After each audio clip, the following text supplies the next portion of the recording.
the key issues of the day. Boy, have we got a program lined up for you. So let's get it started. Here's what's coming up on the show over the next 3 hours. And then there was darkness.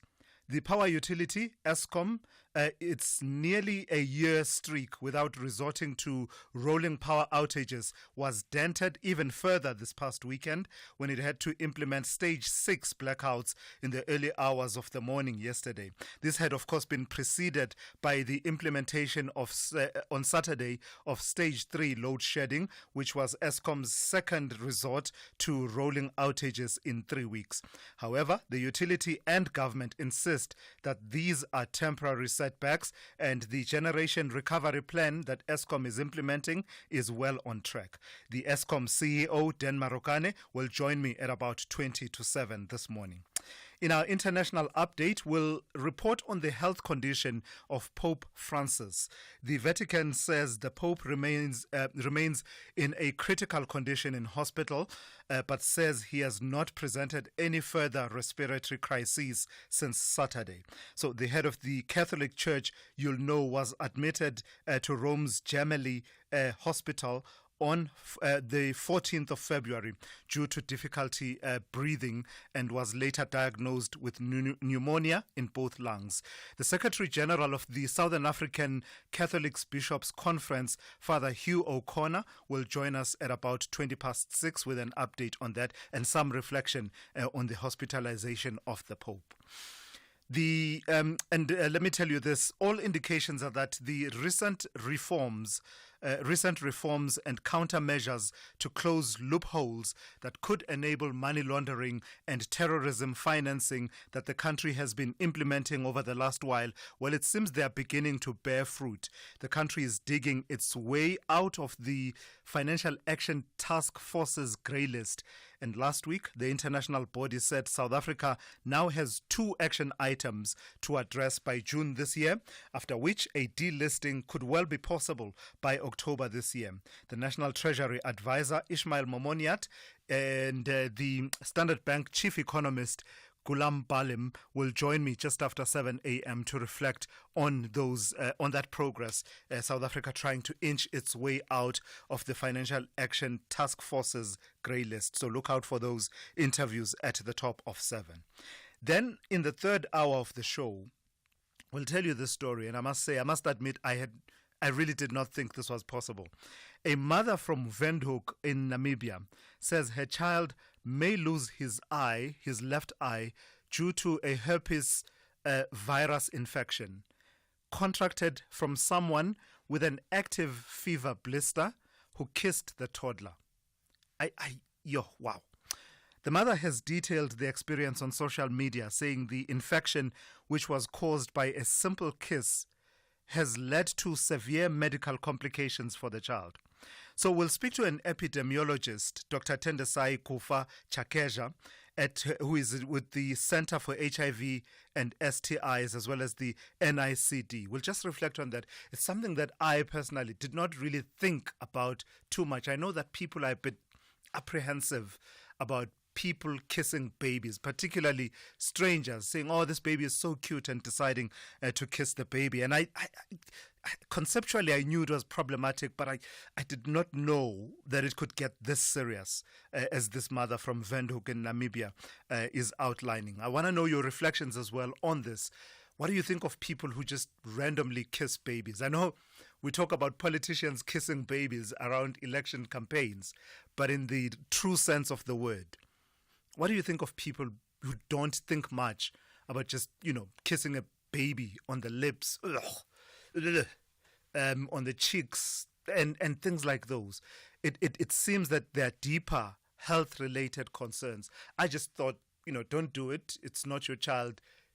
Be friendly, but don't kiss the baby. But here is this mother explaining this ordeal that they are going through, and basically saying that this child could end up losing their left eye, due to a herpes virus infection which they contracted from someone with an active fever blister who kissed the toddler.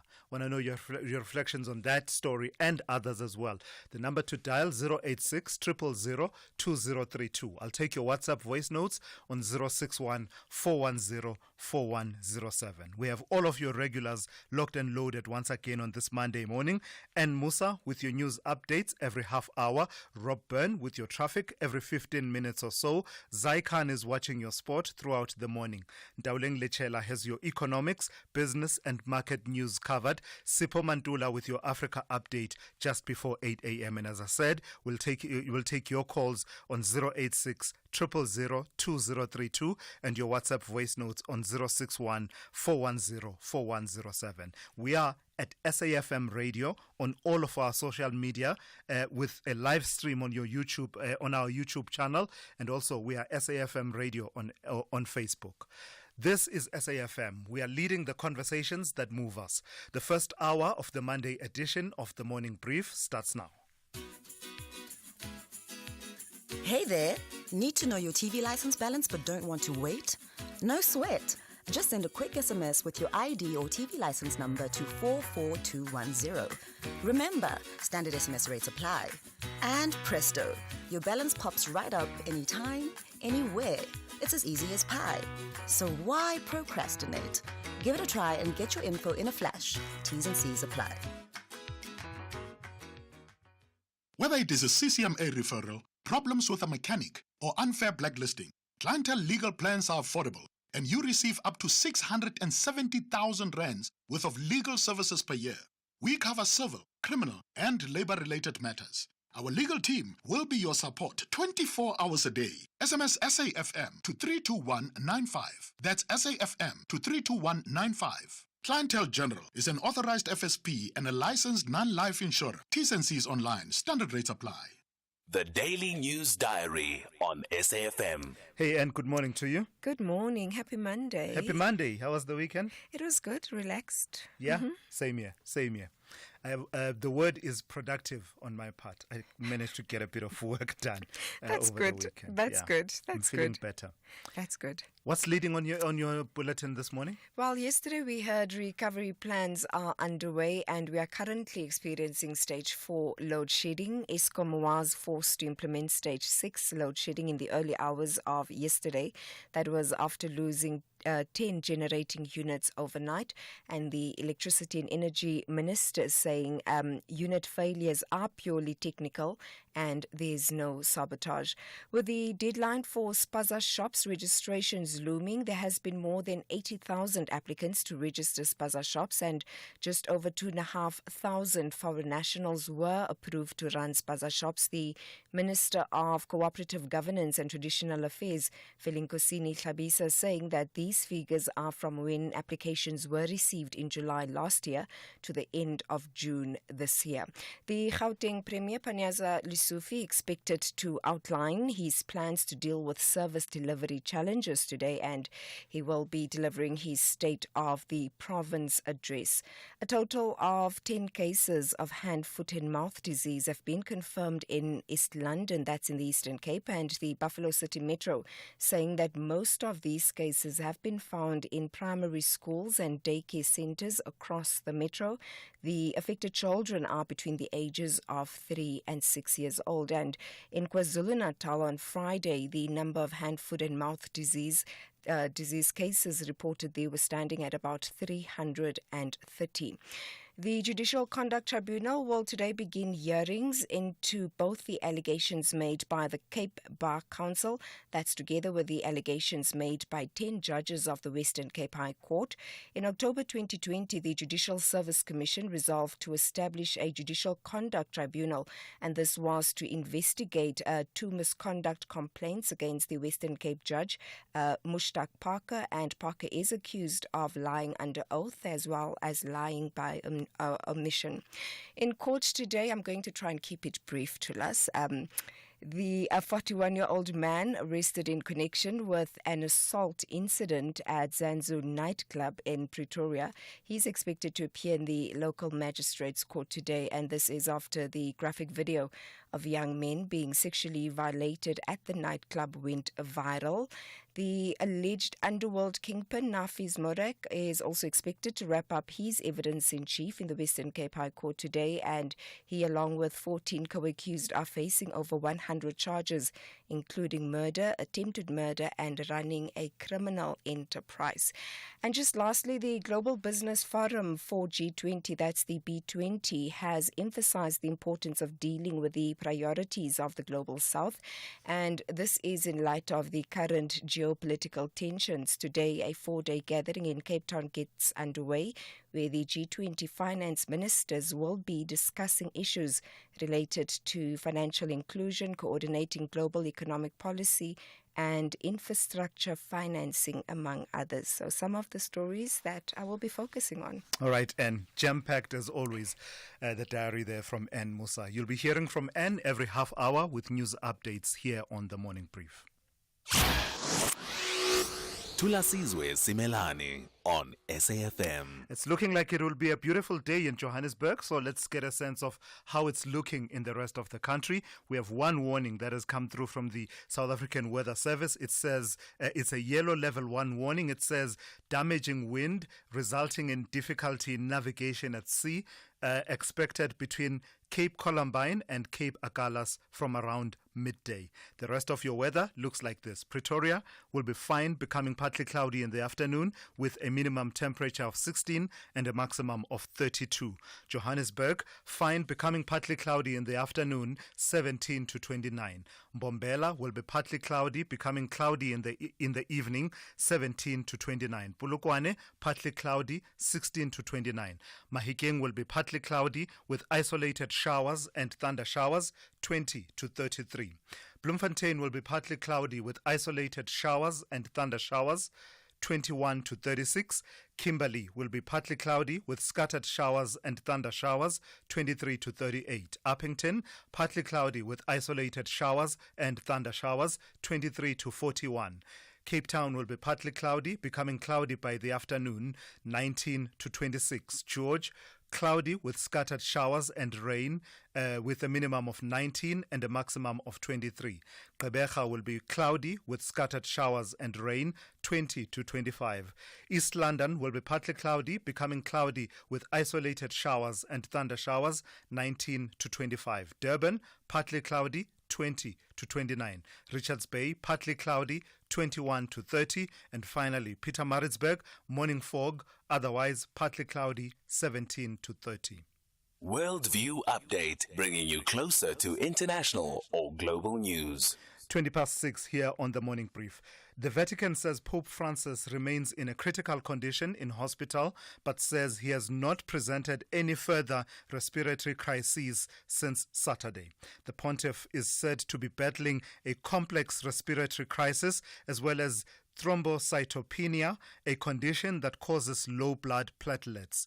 The head of the Catholic Church was admitted to Rome's Gemelli Hospital on February 14th due to difficulty breathing and was later diagnosed with pneumonia in both lungs. For more on this, I'm joined on the line by Father Hugh O'Connor, who is the Secretary General of the Southern African Catholics Bishops Conference. Good morning to you, Father O'Connor, and thank you for your time. So the last update from the Holy See press office came around 7 p.m. yesterday, and it told us that the Pope remains in a critical condition. What more do we know about this condition this morning?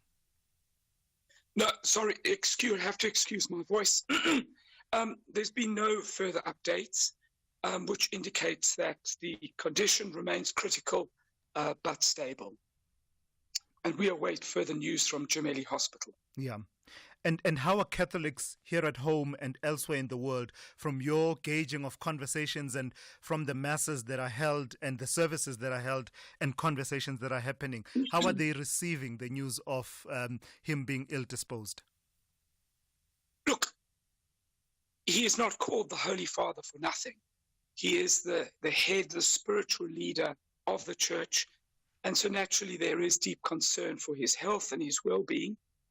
Right around the world as well as in South Africa.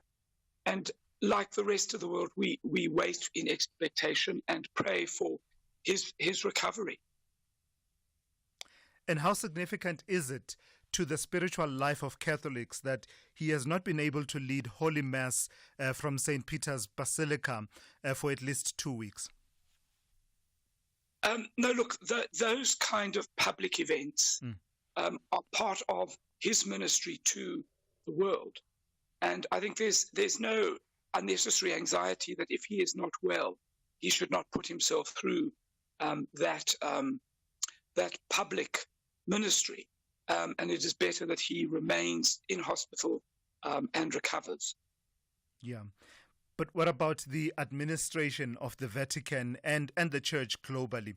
I'm just wondering his centrality to the administrative part of things, or are there enough structures and departments and the likes that are able to continue to function even in his absence? Oh, yes, no. Look, there are enough structures, there are enough processes that continue the ordinary life of the church. There are certain things that would require his direct involvement, like the appointment of bishops and leadership around the church. And so those would be longer-term issues that will need to be dealt with. But for the interim, all things continue as per normal. And please say a bit more, Father O'Connor, about his centrality to the Catholic faith. The figure of Pope Francis, as well as his work ethic and what it has brought to the life of the Church. Pope Francis is known to be a hard worker. During his pontificate, he has put his finger on a number of the modern issues that have been facing, especially the social justice issues, climate change through his encyclical Laudato Si, his care and concern for the marginalized, his care and concern for migrants and refugees, which is part of our modern world, the movement of people. He stands spiritually in the figure of Christ for us as the leader, as the father figure, the protector, the guide, the spiritual head of our church. And so we look to him for leadership, we look to him for guidance, we look to him for, I think, a sense of comfort, certainly in the Western Church. He reaches out beyond the walls of the church. And there'll be many people, not members of the Catholic Church, believers and unbelievers, who have certainly valued his input in the life of the world. And there's a constant narrative that I've picked up that says he essentially worked himself into that situation where he finds himself in hospital, in that he doesn't slow down. He's 88 years old, but doesn't seem to slow down. Just share with me your own, sense of having been in his presence, or perhaps if you have, please share that with us, and what really has impressed you about him. Look, I'll tell you a little story. Last year, the bishops went on their ad limina visit to Rome, which means that the bishops go and visit the different departments in the Vatican. At that time, he was in hospital, and our meeting with the Pope had been cancelled for that morning. He came out of hospital at 12 o'clock. He met one of our bishops at the front door of Santa Marta, where he stays. He says, "Am I meeting you?" And the bishop said, "No, it has been cancelled." And he said, "We'll meet at 2:30 in the chapel downstairs." So he came down, and we had a very informal meeting with him. It was a real blessing, because there were no reporters, there were no staff except those who looked after him and brought him. And it was just the South African Bishops' Conference as well as the Pope. I think, any public figure has difficulty in saying no. People make the effort to come and see him. I think also the age at which he became Pope, as well as his sense of mission, that time is limited. I must do as much as I can.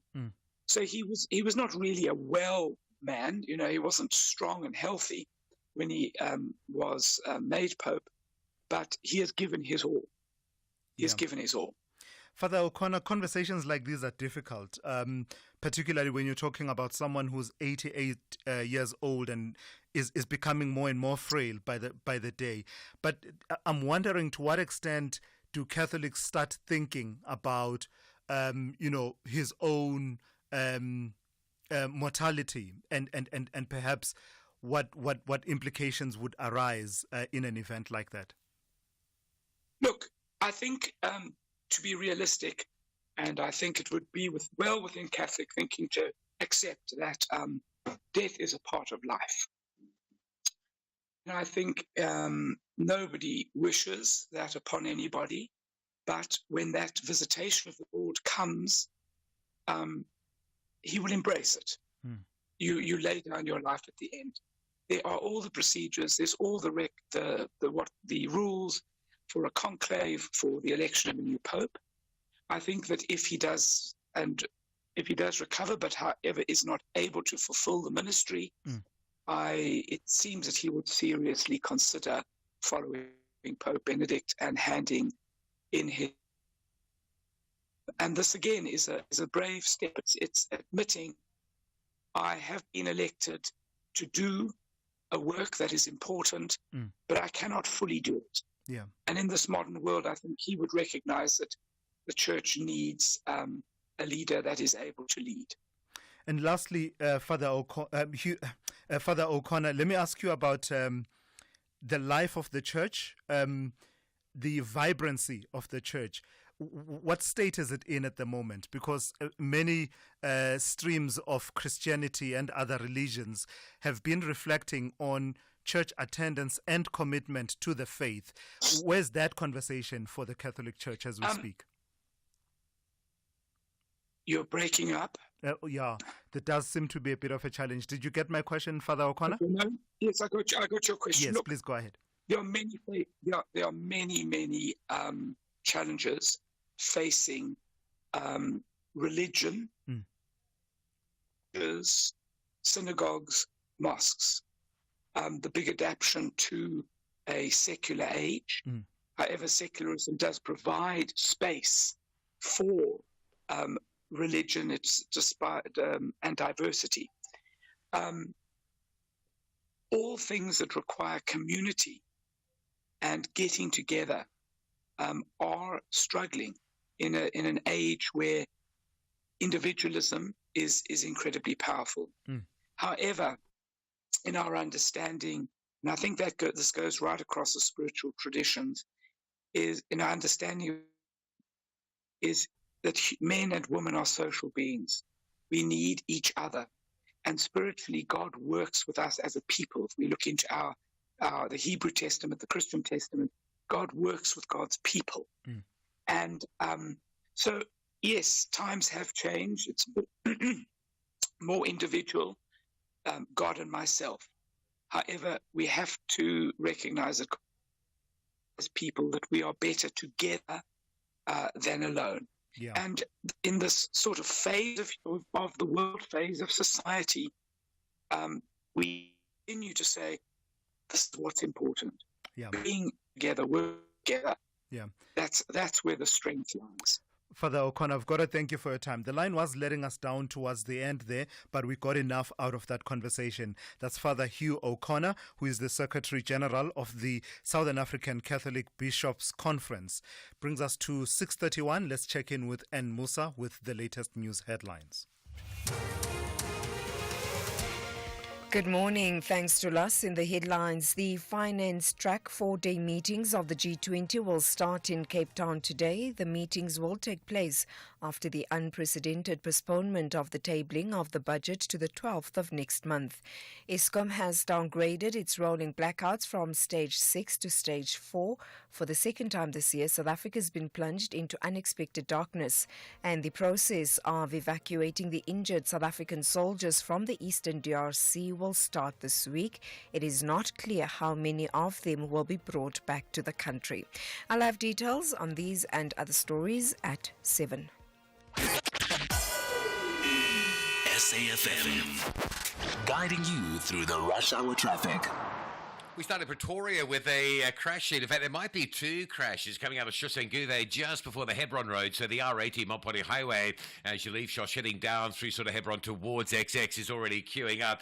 Issues on the Maloto Road as well, coming inbound from Maloto down by the dam. If you're Pretoria bound, it's quite a slowdown there. The N1 through Midrand, busy Monday. John Foster down to New Road is the extent of the queue backlog.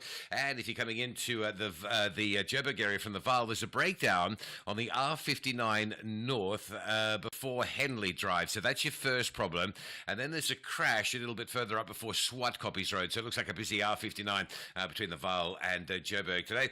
Durban, the Hunt-Stepman Highway, busier than normal as you come up from Clavata and Shallcross towards Wiltshire Road Junction. Cape Town, a smash on the M5 North at the Wetton Road Bridge. Coming through from Parkwood and Plumstead, there's some extra pressure there. And load shedding for Cape Town for the next couple of hours, moving into Newlands, Claremont, Rondebosch East, Lansdowne, Epping, Pinelands, and out across Belleville as well. Those are busy commuting areas. Make sure you got extra time to get through them. Delays inevitable. With your traffic update, I'm Rob Byrne. This is SAFM Sport with Zai Khan. Zai is here to give you your sport update. That's if she can read. Can you read? Are your eyes okay? Why did I share that with you? She doesn't have her glasses with her, so I don't know. Let's see how far we go with this. Is this Gavin Hunt's 1,000 game or is it 10,000 game? Because I can't tell. It's going to be a long bulletin. No, it is. Tell me about Gavin Hunt and his historic 1,000th game in charge as a coach. That didn't go ahead, did it? No, It was Eskom who got the assist. Because clearly it was a blackout. Not a good day at the office for Gavin Hunt. His biggest opponent, Thulas, wasn't arrows. It was the darkness. Because the match between SuperSport United and Golden Arrows, it was Eskom who had other plans. The match, of course, abandoned at halftime, and that was after a power outage left the stadium in darkness. The game was level at 1-1 before the lights went out, and that was in the 22nd minute. Briefly stopping play, officials allowed the game to continue as the sun was still out, but as dusk settled, visibility became an issue, and the PSL is yet to announce a rescheduled date for the fixture. But for now, Gavin Hunt will have to wait a little bit longer to complete his 1,000 milestone match. Yesterday, all's well. Marumo Gallants and Polokwane City, who played earlier, they drew 0-0. Elsewhere, Newcastle scored 4 goals in 11 first half minutes. They edged a 7-goal thriller against Nottingham Forest, boosting their Champions League qualification hopes with a 4-3 home win. Liverpool easing to a 2-0 win over reigning champions Manchester City, extending their lead at the top of the Premier League to 11 points, knowing Arsenal had already lost to West Ham, and that was on Saturday. Arne Slot's team seized their opportunity to stretch the gap even further. Here's Liverpool boss Arne Slot. Yeah, if you play away at the Etihad, if you win there, it's always a big win, no matter what the league table looks like. Because if you play away from home against the Pep team, it's almost impossible to have more ball possession than his team has. So we knew we had to defend a lot, and that's what we did really well. And then some good moments in a counter-attack led to us winning the game. Elsewhere, Real Madrid eased to a 2-0 home victory over Girona thanks to a blistering first-half volley by Luka Modric and a late Vinicius Junior strike as they snapped a 3-game winless run, moving up to second place in La Liga behind Barcelona. Now, cricket action. Virat Kohli's 100 not out led India to a comfortable 6-wicket win over arch-rivals Pakistan in their Group A showdown at the ICC Champions Trophy, putting the cricket tournament's host nation at risk of an early exit from the competition.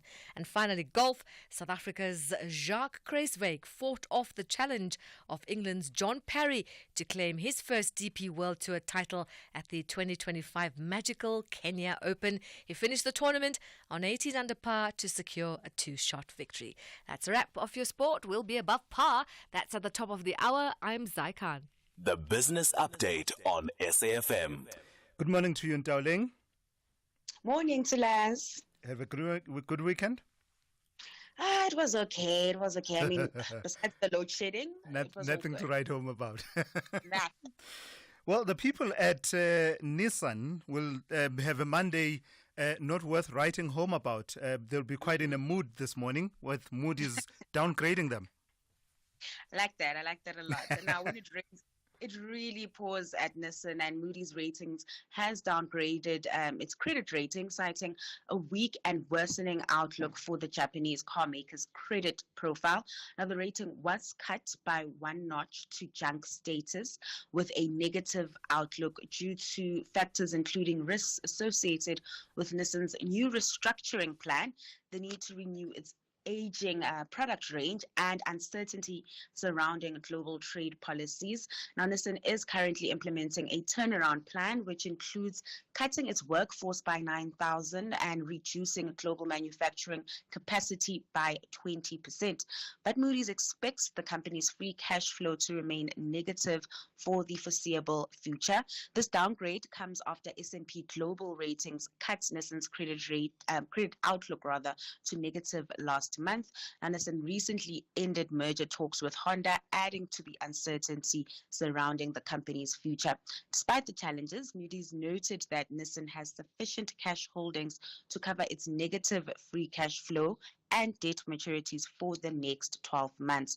The company's cash flow recovery is at risk, though, due to those uncertainties, including just uncertainties playing out in the global trade environment, particularly potential U.S. import tariffs on its production base in Mexico. And the mood will be no better at Shein. They've recorded, you say, a double-digit decline in profits. Yes, the online fast fashion retailer shocking future investors, reporting a 30% decline in net profit to $1 billion in 2024. Now, this decline adds to the challenges the company faces ahead of its planned listing on the London Stock Exchange. Despite a 19% increase in sales to $38 billion, Shein's profit fell short of its internal projections. The company had initially projected a net profit of $4.8 billion and sales of $45 billion for last year. Shein's planned IPO in London may also be impacted by the decline in profit. Last week, we spoke about reports suggesting that the company may cut its valuation by almost a quarter to around $50 billion. Some estimates even suggest that the valuation could be as low as $30 billion. Now, the company's listing plans may also be delayed due to a potential tax exemption issue. U.S. President Donald Trump's move to end a tax exemption enjoyed by Shein could dent the company's profitability and increase its prices in the U.S. As a result, that London listing may be postponed to the second half of this year. All right, please give us our first roundup of market activity for this morning. So kicking things off in the U.S., markets being punished at the end of last week, slipping into the red. This as economic data suggested that the U.S. economy has stalled. With that, the Nasdaq took the biggest beating, closing 2.2% in the red. Meanwhile, the mood was different back at home, with the JSE closing mostly in the green. The all-share just above the flat line, up 0.05%, with most of the strength coming through from the financial 15, up over 0.8% in Friday's session. The rand shaking off those budget concerns that we saw last week, trading firmer at 18.32 to the dollar. Over in Asia, stocks tracking U.S. markets and trading mixed this morning. This comes as downbeat consumer morale out from the U.S. weighed on overall sentiment. All right, thank you for that. That's Ntauleng Lechela there with your first update on business, markets and the economy for this morning. Look out for Ntauleng's second update, and that's coming up just after 7:30 here on the Morning Brief. During Ford's Blue Sky offers, you can get a new Ford Territory Ambiente from just $6,199 per month, including our optional service plan. Only when financed through Ford Credit. 10% deposit, primeless 5.25%, 40% residual. Visit your trusted Ford dealer today for Blue Sky offers, where our Ford Family Guarantee comes standard. Limited time offer while stocks last. Ford Credit is a registered credit provider and an authorized financial services provider. T&Cs apply. Whether it is a CCMA referral, problems with a mechanic, or unfair blacklisting, clientele legal plans are affordable, and you receive up to 670,000 rands worth of legal services per year. We cover civil, criminal, and labor-related matters. Our legal team will be your support 24 hours a day. SMS SAFM to 32195. That's SAFM to 32195. Clientele General is an authorized FSP and a licensed non-life insurer. T's and C's online. Standard rates apply. Wherever you are, whatever you are doing, Sunday World keeps you updated. Get breaking news, sports action, and exclusive celeb scoops at your fingertips. Read it, stream it, listen to it. Sunday World, news for all, anytime, anywhere. Call Thulasizwe now, 086 000 2032. Right, we'll take your calls in a short while, but let's move on to this story. The power utility, Eskom's nearly a year streak without resorting to rolling power outages was dented even further this past weekend when it had to implement stage 6 blackouts in the early hours of the morning yesterday. This had been preceded by the implementation on Saturday of stage 3 load shedding. The utility says the latest bout of power cuts was necessitated by multiple unit trips at Majuba, Midupi and Camden power stations. For more on this, I'm joined on the line by Dan Marukane, who is the Eskom Group CEO. Good morning to you and thank you for your time. So these trips at these power stations that I mentioned, just give us the reasons why particularly the trips at Majuba were so critical in the chain of events that led us to the load shedding that we saw over the weekend.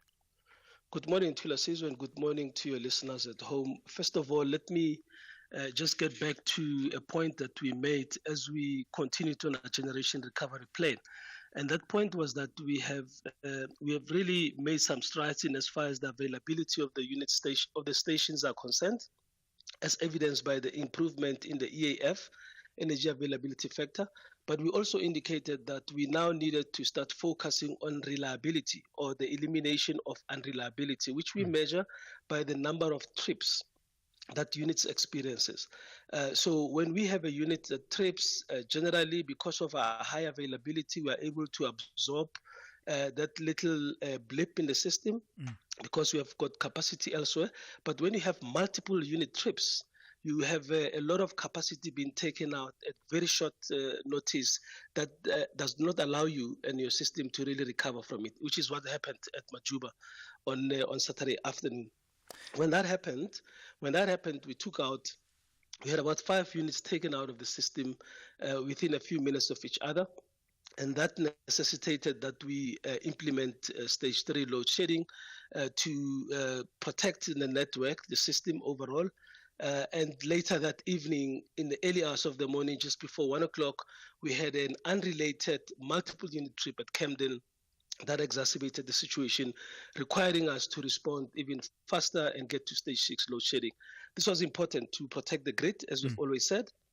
And secondly, we took that call on stage 6 load shedding to ensure that we protect the level of utilization of the reserves that were becoming fast depleted, both the water that we use for pump storages and the diesel levels, OCGTs. Yeah. So a big element of the equation from what you were explaining yesterday has been that you did not have the headroom that would allow you to lose any other generating unit. And part of the reason you did not have that headroom is that you've gone on this aggressive maintenance program that you are undertaking. Still confident that this is the way to go on such an aggressive drive of maintenance, which everyone accepts you need, but perhaps the debate could be, do you need to do it such that you are left with no headroom, such that if you lose 2, 3, 4, 5 units, you are in this crisis?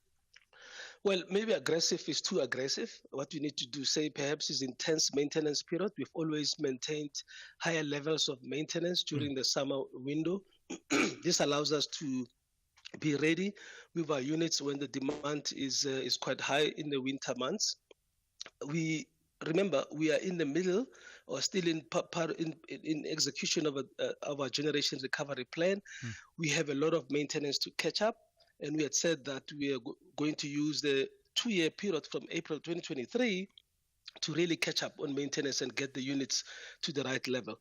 And when we do so, which requires us to be where we are at the moment, about 7,500 megawatts of maintenance that we're doing, we're always going to be having very, very little margin for error as you go through this.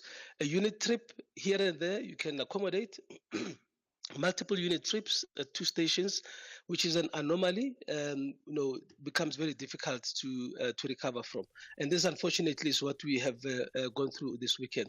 What have we learned? Of course, these incidents triggered by electrical faults and also control faults at Camden, which requires us to really look at our approach when it comes to these auxiliary systems within our stations.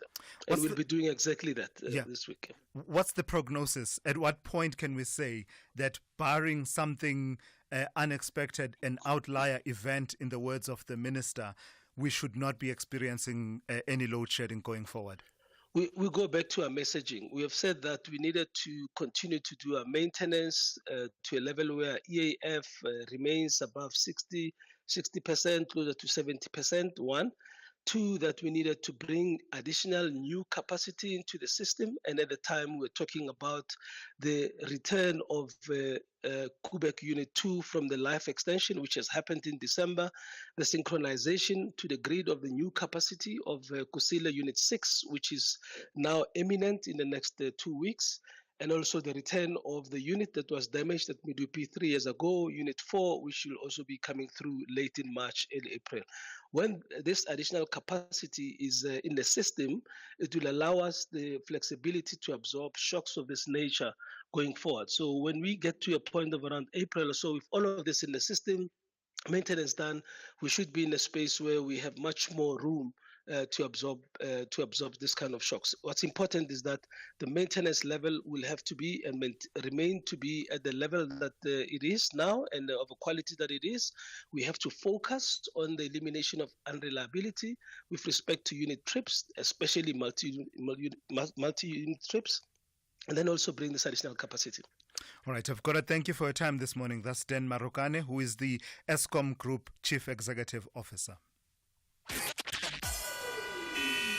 SAFM, guiding you through the rush hour traffic. Some delays coming to Pretoria this morning. A crash on the Mopani Highway just before Hebron Road, so the R80 under pressure going into that point, and the Molotto Road by the dam. Looks like something unusual has happened there. Big delays Pretoria bound, but also delays if you're heading out towards the Molotto area as well. And for a back to work Monday, jamming between John Foster and New Road. If you're coming in from the Vaal, there's a breakdown, a stationary truck just before Henley Drive, so coming from Mayerton, that's quite slow. And extra busy this morning on the N1 North through Grasmere, obviously long-term roadworks there, and a bit of back to Gauteng Monday morning traffic coming up out of the Free State. That's a really heavy delay, big volume and very slow, unusually slow. Durban, a broken down vehicle coming out of Umhlanga. It's on the M4 at Virginia Airport, so there's some real pressure on that run through. The M13's quite slow from St John's Avenue Bridge territory to get into the N3 at Paradise Valley. And Cape Town, a crash on the M5 today going northbound in the Ottery area, just up by the Wetton Road Bridge. So that traffic coming up from Retreat and Grassy Park facing some additional delays there. The highways are generally busy, particularly the N1 from Kraaifontein. It's busy all the way through to the Kuiper interchange, and you're load shedding until 8 o'clock this morning in some really busy areas. Belleville's out, Epping and sort of Lunga and surrounds is down, and then you've got Rondebosch East, Lansdowne, Rondebosch Main, the Claremont and Newlands area, the sort of whole southern suburbs getting a dose of load shedding and multiple lights out with all that sort of back to school traffic and back to work traffic. It will be very busy in that region. Rob Byrne, SAFM Traffic. Fizzy drinks and fruit juices can make our children sick. Sugar is dumped into their bodies with every sip, which could lead to obesity, heart disease, and diabetes as they age. We must protect them from drinks high in sugar. Demand a stricter health promotion levy now. Sign the petition on heala.org. That's HEALA.org. V up your February with great value deals from Vodacom Business. Meet the new Samsung Galaxy S25 Ultra featuring integrated Galaxy AI. Get it on a Red Business 1.5 gig plan for only 1,539 Rand per month over 24 months. Enhance your deal. Add 69 Rand extra per month and get the Samsung Galaxy Watch 7 eSIM. Available in-store and online. T's and C's apply. Further together. Vodacom Business. It's 2025, aka 2020 Thrive. And from January to December, we're managing our expenses better, even in the month of love. Whatever personal expenses or aspirations you have, make them happen now with a Nedbank personal loan of up to 400,000 Rand and enjoy our best available interest rate. Search Nedbank personal loans and show your goals some love. See money differently. Nedbank. We're a licensed FSP and registered credit provider. T's and C's apply. SAFM. Prime time all day long. 7 minutes to 7 on this Monday. The South African Chamber of Commerce and Industry says it is concerned about the political standoff that led to Parliament postponing the national budget speech last week. The National Treasury's plan to increase VAT from 15% to 17% was at the center of the dispute within the Government of National Unity. Let's speak to Alan Mukoki, who is the Chief Executive Officer of the South African Chamber of Commerce and Industry. Good morning to you, and thank you for your time. So, word from the coalition government partners is that there's nothing to be concerned about in the wake of the postponement of the budget speech. Do you view this as one of those situations where the assurance that there's nothing to be concerned about actually leaves you concerned? Thank you, and good morning to you and your listeners as well. No, there is a lot to be concerned about, absolutely, and not so much what the politicians think we are concerned about. Number one, the one part of what they are saying that there's nothing to be concerned about relating to that a deal will be done sooner or later. That is normal because it happens in many other developed countries as well. You know, Americans can't get a budget through on time all the time. It's been 27 years now, so they are always having these particular fights, and many other jurisdictions are the same. However, what is the real concern is going to be the nub of the issue. Are we going to get an increase or not? Because we all know the numbers. In other words, the Minister of Finance isn't just saying we need to increase by 2%. By the way, so you and I know the mathematics. The increase is not 2%. Yes. So from 15 to 17 is not 2%. 2 percentage points. Across, it comes across as 2%, but you and I know it's not 2%, right? Yes. So when you add 2 on 15, it's not 2. It's not 2. It's a very different number, you know. So that's a real concern, and we know that why that is, because obviously there's no money. The only way to run anything is to either attack revenues or go for the expenditure, for the cost side. And the minister is obviously saying, show me where the numbers must come from, okay? So we need the money because we have to pay for things. There's one statistic that everyone else seems to be avoiding, Thulasizwe, and that statistic relates to the amount of debt that we're paying. Around the 2006-2007 era, you realize that our debt servicing costs were only about 6%. We are now sitting around the 22% mark. That's what the big elephant in the room is. Yeah. That's what the real problem is, because he has to find the money somewhere. As such, our proposal is that no, go for the expenses, go for the expenditure. Let's do a very scientific analysis and a very, very clear analysis of what's happening with the expenditure so that we can see the savings. But Minister Kotongwana will say, I've already done that. I've already pared down as many budgets, line items as possible, to the point that many services are now actually crippled by the budget cuts. Where do you as Saki see the further cuts that could be done? Sure. Let me give an example when we say you need to engage a scientific process. A scientific process is a process that says we're going to look at everything. We're not going to accept that a thing that has been done in a particular way is acceptable. We're going to say, let's look at everything. Let me give an example. So many people, for instance, would need to be arrested. The police issue a warrant of arrest. Do we know whether 100% of those people would not show up at the police station if they were actually simply phoned?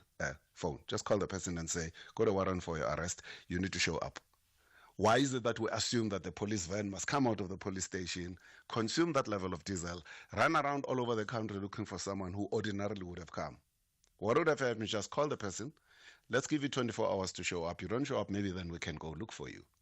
So we arrest people on a Friday because we want to keep them in the police barracks so that they don't even get the 48 hours, because remember it's 48 business hours. So Friday is the first day. Monday is actually giving you the 48 hours. Who is feeding these people? Who's accommodating these people? If they are sick, who's going to send them to the doctor?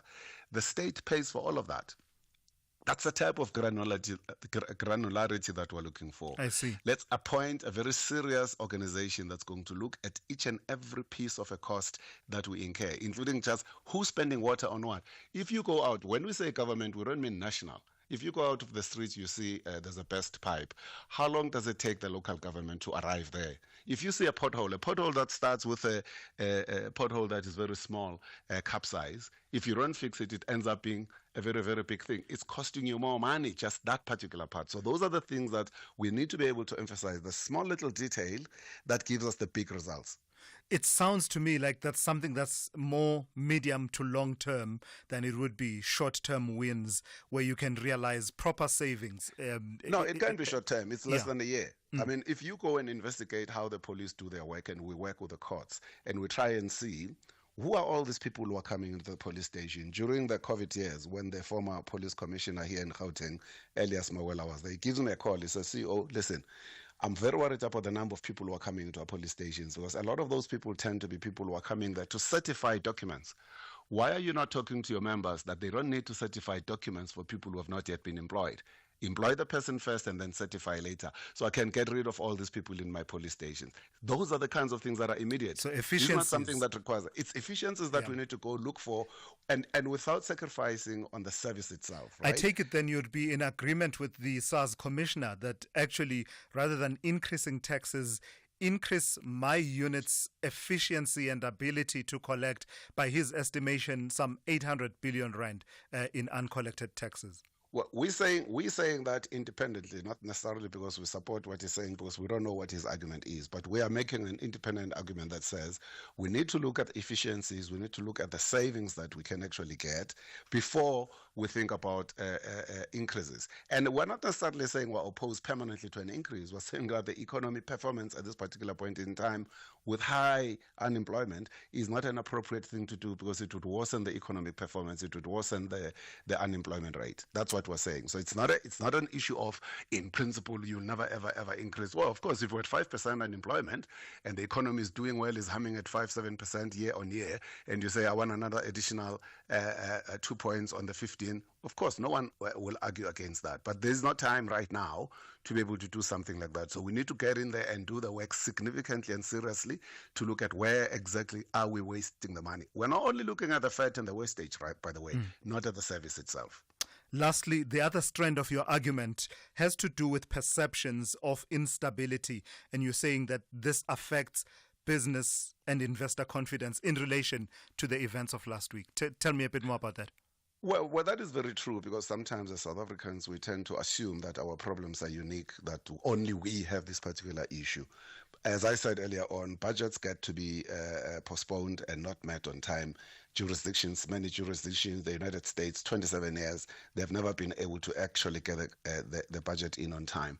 And the UK, you recall about 2022, the former Prime Minister, Liz Truss, she was trying to articulate a corporate tax decrease, and that was very unpopular. The then Chancellor of the Exchequer, Kwateng, he was attending an IMF meeting. He had to come back very quickly back to the UK to try and sort out the issue, and that thing was actually reversed. The German government fell apart last year. That's why they're having elections now. It fell apart in November last year because the Chancellor, Scholz, and the then Finance Minister, Lindner, they could not agree on budgets. So the point we're making about that is that we must not all the time, when we've got a problem, we want to create a very big amplified story of negative sentiment, because the negative sentiment in South Africa is driven by us. We need to be able to understand that we have a way in which we can disagree with each other, but we can also protect the interests of the Republic. Right, I've got to leave it there. Thank you for your time this morning. That's Alan Mukoki, who is the Chief Executive Officer of the South African Chamber of Commerce and Industry. Let's check in now with N. Musa with the latest news. Outsurance will go out of their way to try and save you money on your car insurance. If they can't, ask for 500 Rand. SMS out to 30760. Now that's good news.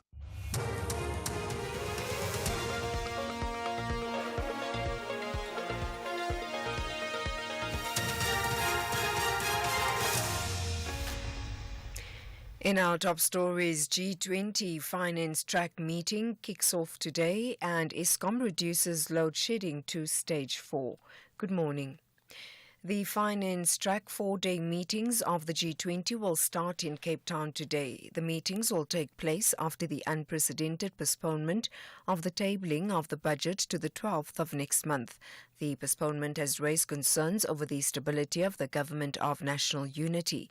Some economists say it could hurt the country's image at this crucial time of hosting the G20 finance ministers and the central bank governors. Others say Cabinet's failure to agree on a budget could cast doubts on South Africa's ability to manage its finances. Economist Davi Rood. Of course, the G20 is important. We still have some heavy hitters that's got their image intact, like, for example, Lesetja Kganyago. So he will be there to represent South Africa. But I've got a suspicion that the kind of respect that the Minister of Finance was expecting to get, that is not going to be there. This disaster that's called the budget that has not been is something that is certainly damaged his image as Minister of Finance.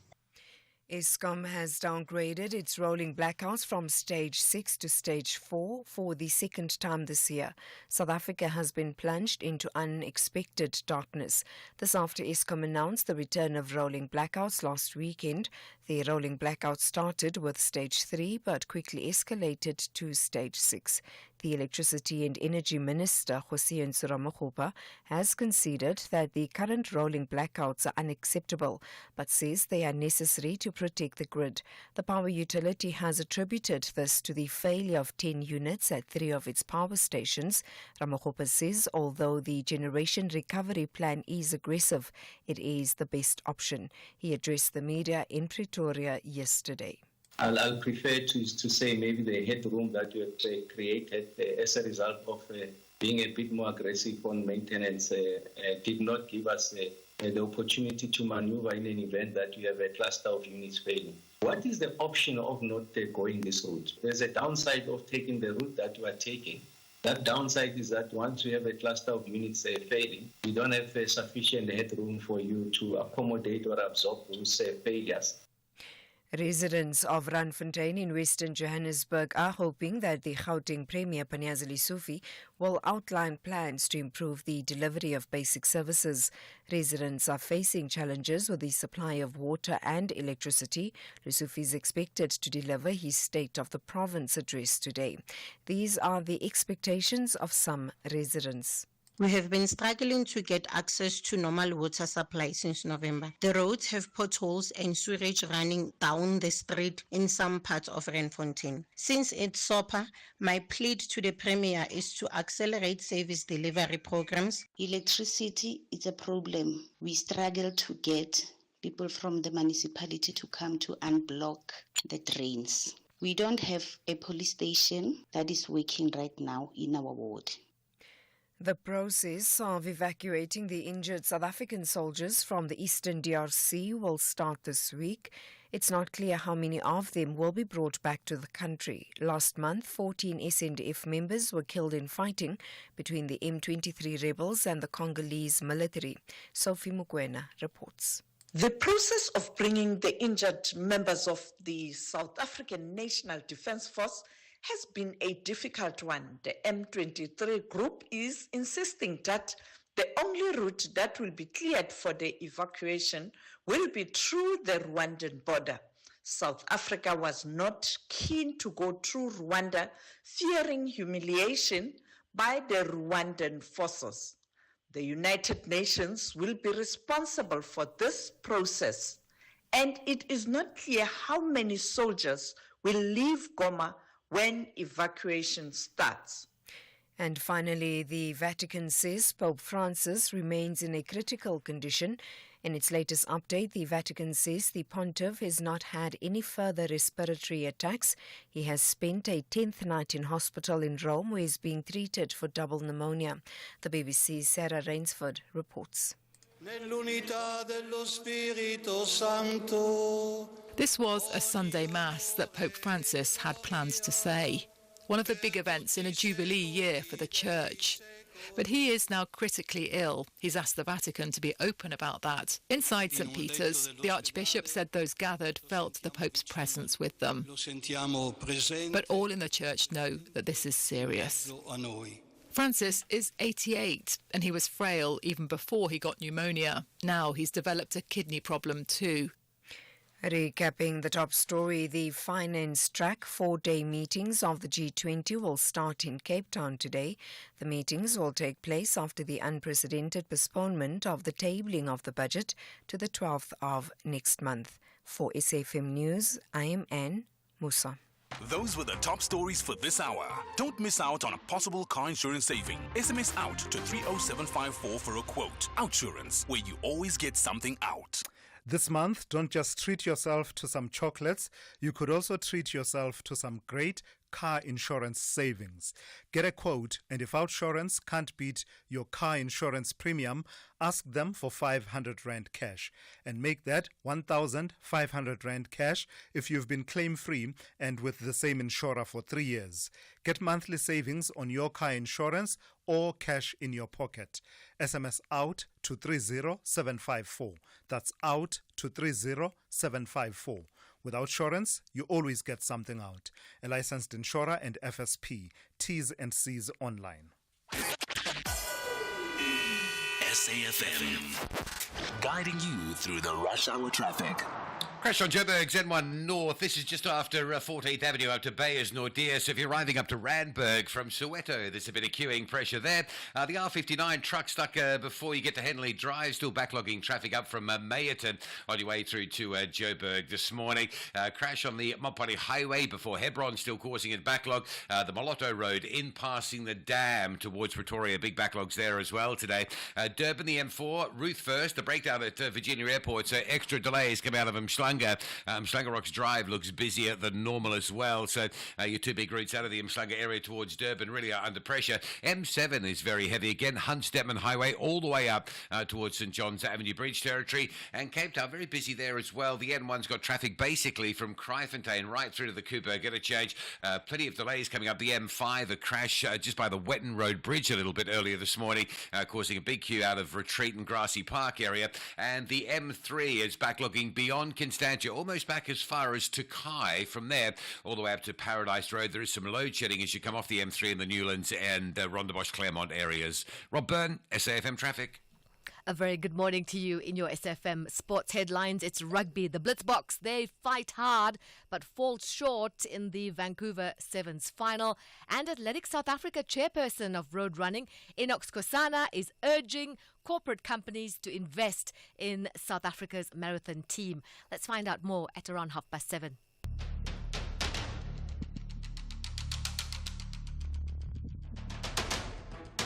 The Morning Brief with Thulasizwe Simelane. Weekdays, Monday to Friday, 6 to 9 a.m. The Morning Brief with Thulasizwe Simelane. Weekdays, Monday to Friday, 6 to 9 a.m. Hey, good morning, folks. We are into the second hour of the Morning Brief here on SAFM on this Monday. I'm Thulasizwe Simelane. Here's what's coming up on the show in this hour. According to reports, numerous South African health projects that are funded by the U.S. President's Emergency Plan for AIDS Relief, PEPFAR, are still closed. This is despite a U.S. federal court ordering President Donald Trump's administration to lift the blanket freeze on global aid, as well as a waiver that was signed by the country's Secretary of State, Marco Rubio, to exempt life-saving healthcare aid from the ban. We'll be hearing from Professor Jorgen Pillay from the Bill and Melinda Gates Foundation about how that is manifesting itself on the ground in South Africa and as far as healthcare delivery is concerned. Then we will focus a bit on South Africa's promising steps towards exiting the Financial Action Task Force's grey list. We are told out of the 22 action items that we had to fulfill to exit the grey list, we've dealt substantially with 20 and now have 2 remaining. I'll have 2 conversations on that within this half hour. One with Gulam Balim, who is the chief economist at Standard Bank Group, as well as the advisor at National Treasury, Ismail Momoniat. Then later on in the hour, this story is quite interesting. It's a judgment out of the Makanda division of the High Court, where the judge there in sentencing in 2 cases, sentencing 2 men that had been found guilty of murdering their partners. Judge Avinash Govenji has basically said one of the things that needs to happen is that the Minister of Health should pass regulations that will insist that alcohol, whatever alcohol you can think of that is being sold, comes with a warning on the label that makes the direct link between alcohol consumption and instances of gender-based violence. He says he's seen too many of these cases where the common denominator is the abuse of alcohol, leading to these incidents that end up in the courts. I want to know from you what your thoughts are on that. Should alcohol, in addition to all the other labels that it comes with, should it come with a warning that says it has been found to be linked to social ills such as gender-based violence? So that story we'll bring to you at about 10 to 8 and focus on it a bit more. Through it all, we welcome your calls. The number to dial 086 000 2032. I'll take your WhatsApp voice notes on 061 410 4107. This is SAFM. We are leading the conversations that move us. The second hour of the Monday edition of the Morning Brief starts now. Hey there, need to know your TV license balance but don't want to wait? No sweat. Just send a quick SMS with your ID or TV license number to 44210. Remember, standard SMS rates apply. And presto, your balance pops right up anytime, anywhere. It's as easy as pie. So why procrastinate? Give it a try and get your info in a flash. T's and C's apply.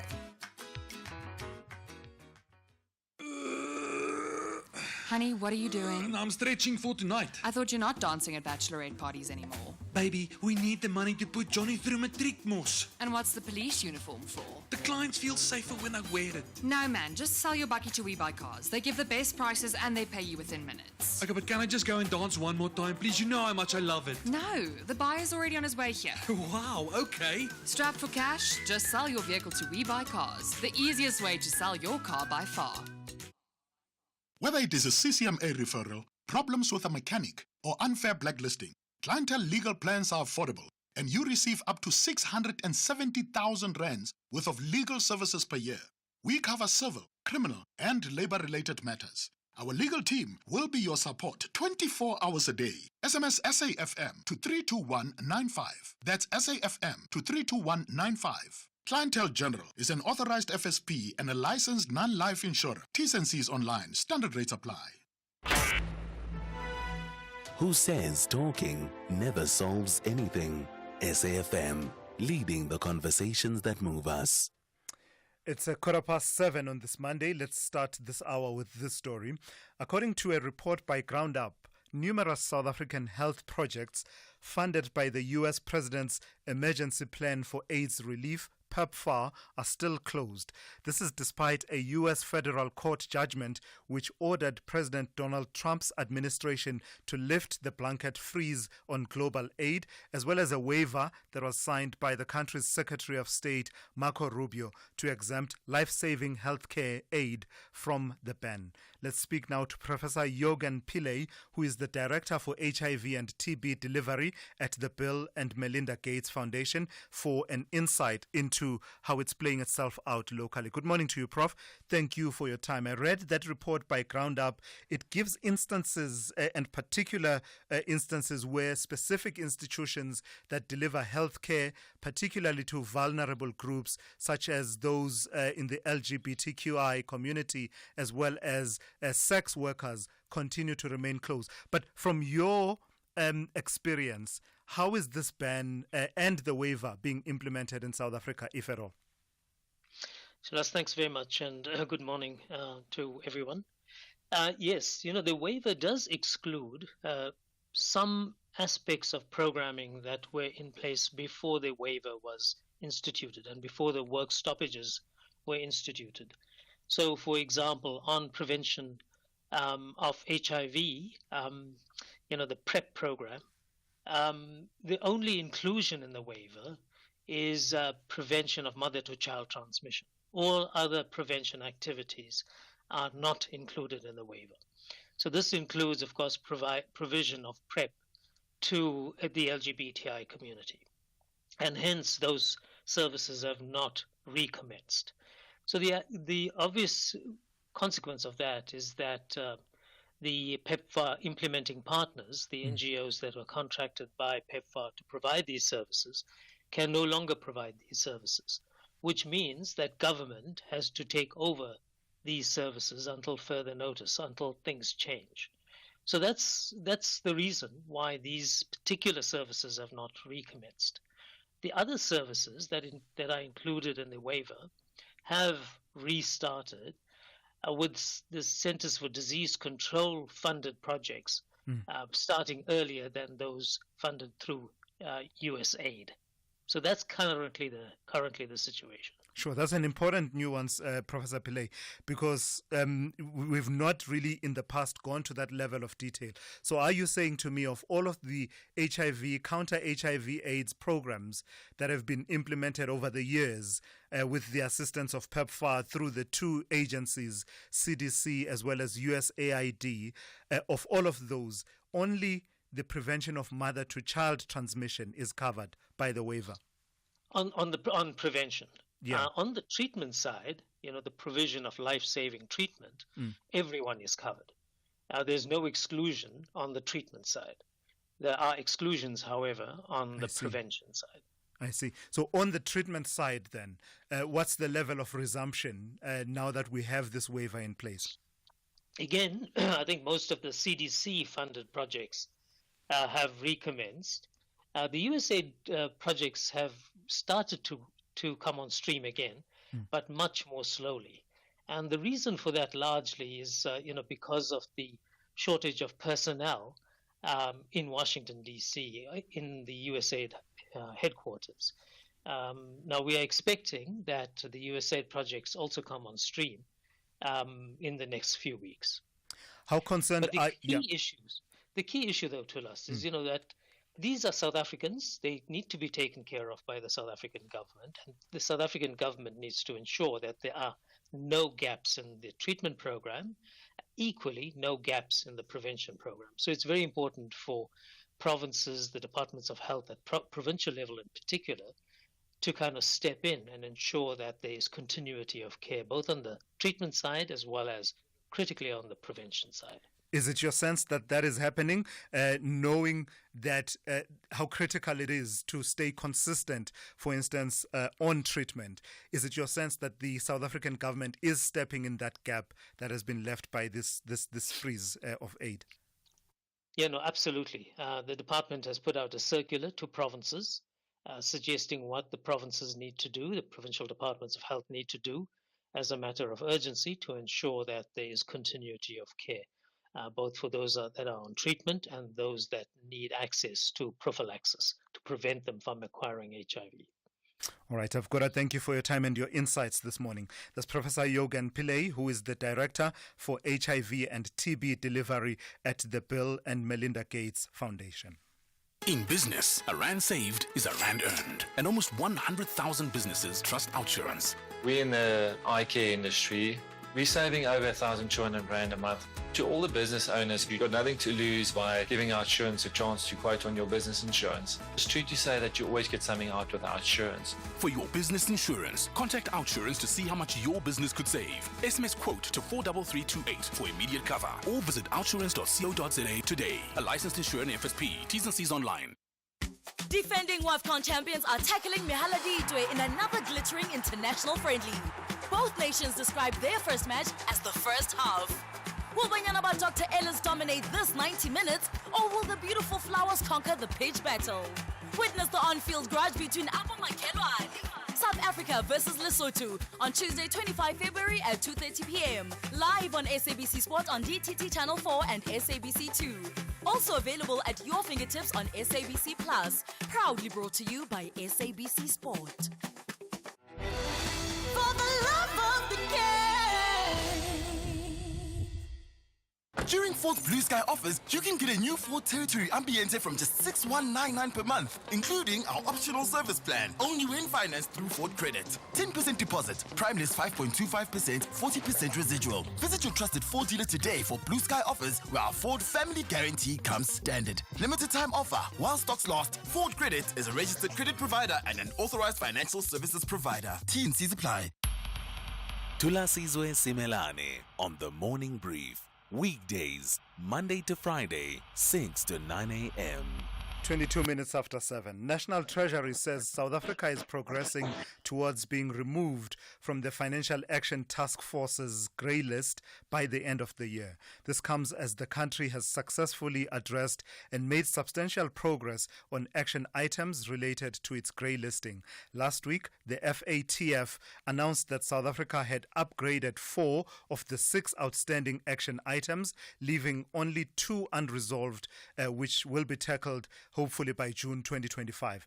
Let's have 2 conversations. Let me start with Gulam Balim, who is the chief economist with the Standard Bank Group. Good morning to you, Gulam, and thank you for your time. So, great progress from what the FATF is telling us, but is it your sense that we are inching ever closer to exiting the grey list of the FATF?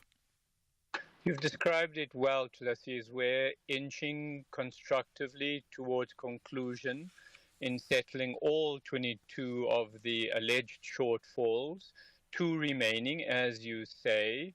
The FATF committee will gather again in June of this year, and my sense is that we will pass muster and by October be released from the grey list. So, Gulam, there have been, from my reading, a lot of activity that at face value may seem, completely disparate. But actually, if you look at it, it then comes together. The latest being a few weeks ago when we were talking to the CIPC and they were talking about the need for people to come and do their annual returns and disclose beneficial ownership. You wouldn't think that that's an action that's related to another action and another action. Do you think that the cumulative effect of all of these disparate actions is what has led us to this point? Indeed. So, if one were to just look at all 22 items, which can be quite complex and interrelated, what we're seeking to address is transparency and accountability. It's really that simple. And it is transparency with regard to financial ownership, financial flows, and also in terms of clarity of identity with regard to asset ownership. And then further, if there is shortfalls, to hold people to account, to be seen to be holding people to account, as well as to actually cause people to be aware that any result in transgressions will be held accountable. So in this sense, the last 2 items that have been outstanding relate to money laundering and also alleged anti-terrorism activities, or at least the sponsorship and promotion of terrorist activities, and attempts to quell this potential. Why does all of this matter, Gulam? How does being on the FATF grey list affect the ordinary South African? So there's 2 dimensions. One is, of course, being on the FATF lists effectively means that South Africa is perceived to be a higher risk country. When you're a high risk country, both in international and local markets, the financial markets will charge you a higher interest rate. That's just one item that I've mentioned. So put differently, in international markets, when the South African or the sovereign is borrowing, we'd be paying higher interest rates. And it also, in turn, imbue itself in local interest rates as well. But of course, that may seem a little bit abstract. More practically, South Africans ultimately, I would imagine, want to function in a society where there's the rule of law. When there's the rule of law, it helps to promote efficiencies and it reduces uncertainties, which basically means that businesses that have an appetite to take risk and pursue commerce will do so more likely where the environment of the rule of law is strong or stronger. So the FATF process helps us to deliver a stronger rule of law environment. And ultimately, most South Africans can benefit if there's just simply more economic more economic activity, because people feel more inclined to take risks because of South Africa's increased predictability. All right, I've got to thank you for your time and your insights this morning. That's Gulam Balim, who is the chief economist of the Standard Bank Group. Let's take the conversation forward. I'm joined by Ismail Momoniat, who is an advisor at National Treasury. Good morning to you and thank you for your time. So how confident are we then, given that we have 2 more items out of 22 that we started off with to fully address? The others were deemed to have addressed substantially. How confident are we that we could exit the FATF grey list by the end of the year? Morning to Thulasizwe and to your listeners. Look, from Treasury's side, I am very confident because, we had 6 outstanding items after October, and we had to go last month in January to meet the FATF assessors in Namibia. And I must say, though we got only 4 of the 6, we really did well in all 6, and we made progress. So even in those that we didn't get upgraded, the FATF assessors were happy with the progress we made, and they do sort of point out that, they feel that we need another cycle because the last 2 that are left relate to a sustained increase in investigations and prosecutions for serious and complex money laundering cases and for terror finance cases. So what they want is, and the emphasis on the word sustain, they want South Africa to continue to show that we are improving, and they felt we need to do 1 more cycle so that we can demonstrate that the increase is sustained. When I was seeing that, Mr. Momoniat, it seemed to me to be quite a daunting one, right? Because you're talking to agencies that had over a period of time been weakened. The agencies responsible for investigation and prosecution of, these crimes that you're talking about, serious and complex money laundering and terrorist financing cases. How confident are you that, because this lies outside of your control as National Treasury, you will now have to depend on the likes of the Hawks, the NPA and others, demonstrating that work can be done on a sustainable basis?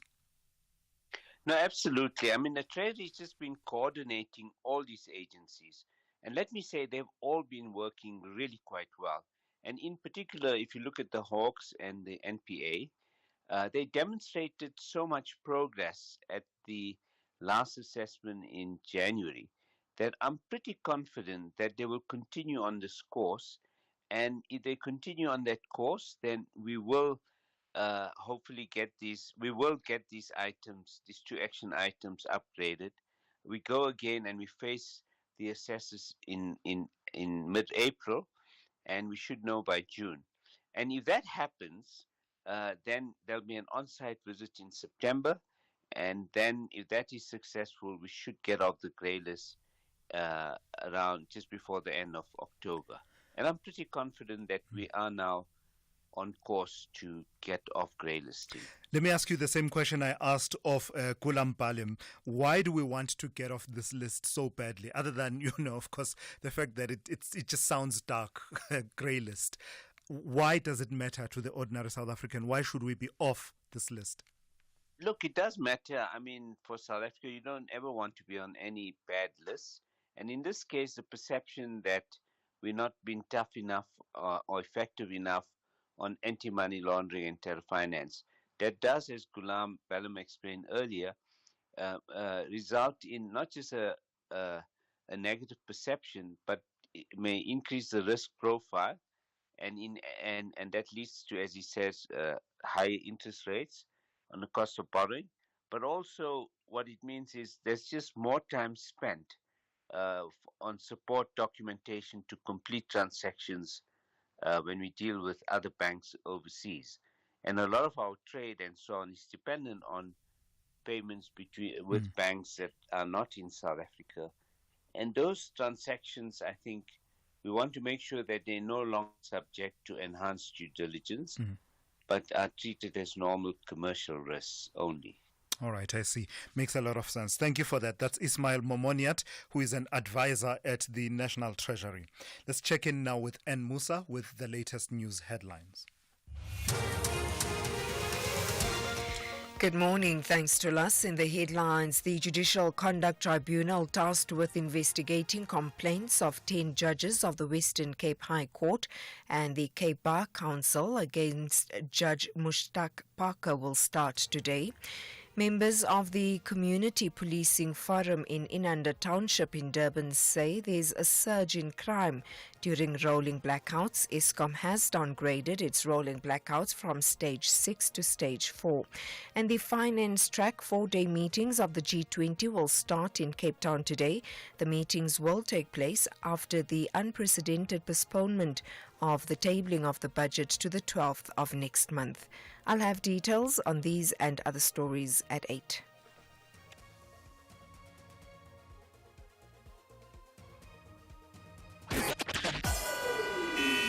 SAFM, guiding you through the rush hour traffic.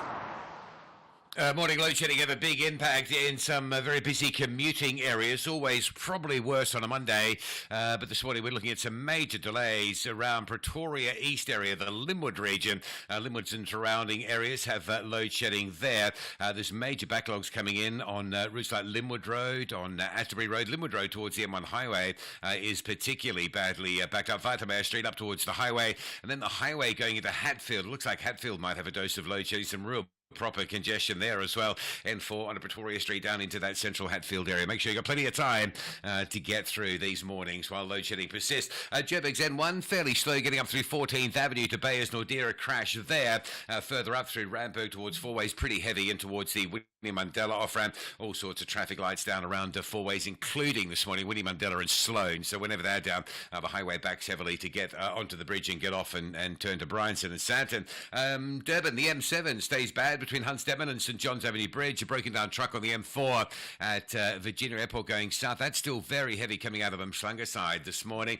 Cape Town load shedding, Newlands, Claremont, Rondebosch across the highway to Rondebosch East and Lansdowne. It's all very busy in there, including an impact on the M3. The M3 normally queues from Constantia. It's well back almost to Takai this morning. And a crash on the M5 north at Wetton Road Bridge, still causing big backlogs for traffic heading up from the Retreat and Grassy Park area. Rob Byrne, SAFM Traffic. This is SAFM Sport with Zai Khan. Glasses on, she's back. Yes, I see you. You see me vividly. Ultra HD. I see it was a case of close but no cigar for the Blitzbock out in Vancouver in Canada. Yeah, they went from 19-0 down to almost snatching it. So Sure. I think watching them, it wasn't like rugby sevens. It was like 7 heart attacks just to see them get over. There was so much drama, but it was Argentina who got the happy ending. 19-12 was the final score. Vancouver Sevens final.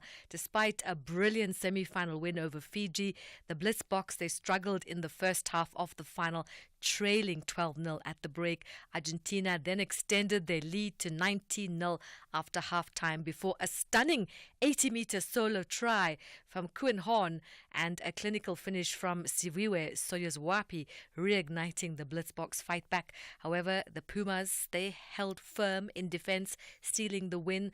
The Blitzboks now sit third on the overall standing, 6 points behind Argentina, with Hong Kong and Singapore Sevens up next before the grand finale taking place in Los Angeles. More rugby, the junior Springboks made a winning start to their 2-match series against the Georgian under-20s with a hard-fought 38-29 victory, and it all happened at the Afshala Stadium in Tbilisi after leading 26-17 at halftime.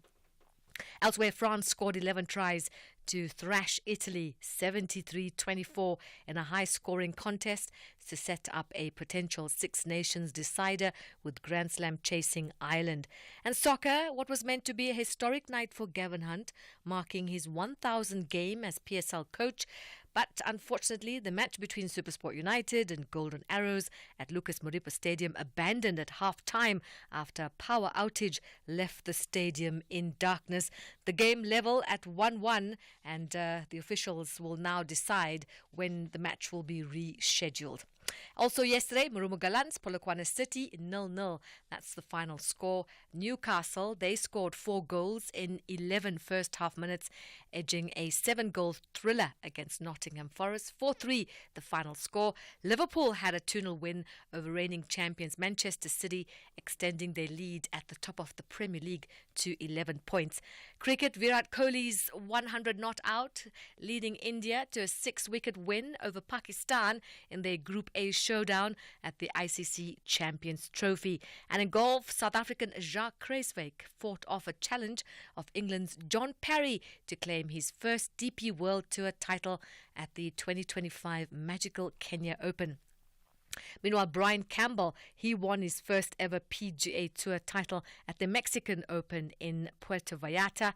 The American tied with Ulrich Porchetta of South Africa in the final round on 20 under par after 2 rounds of the playoffs. Campbell finally clinching victory, his first ever PGA Tour title after a decade of professional golf.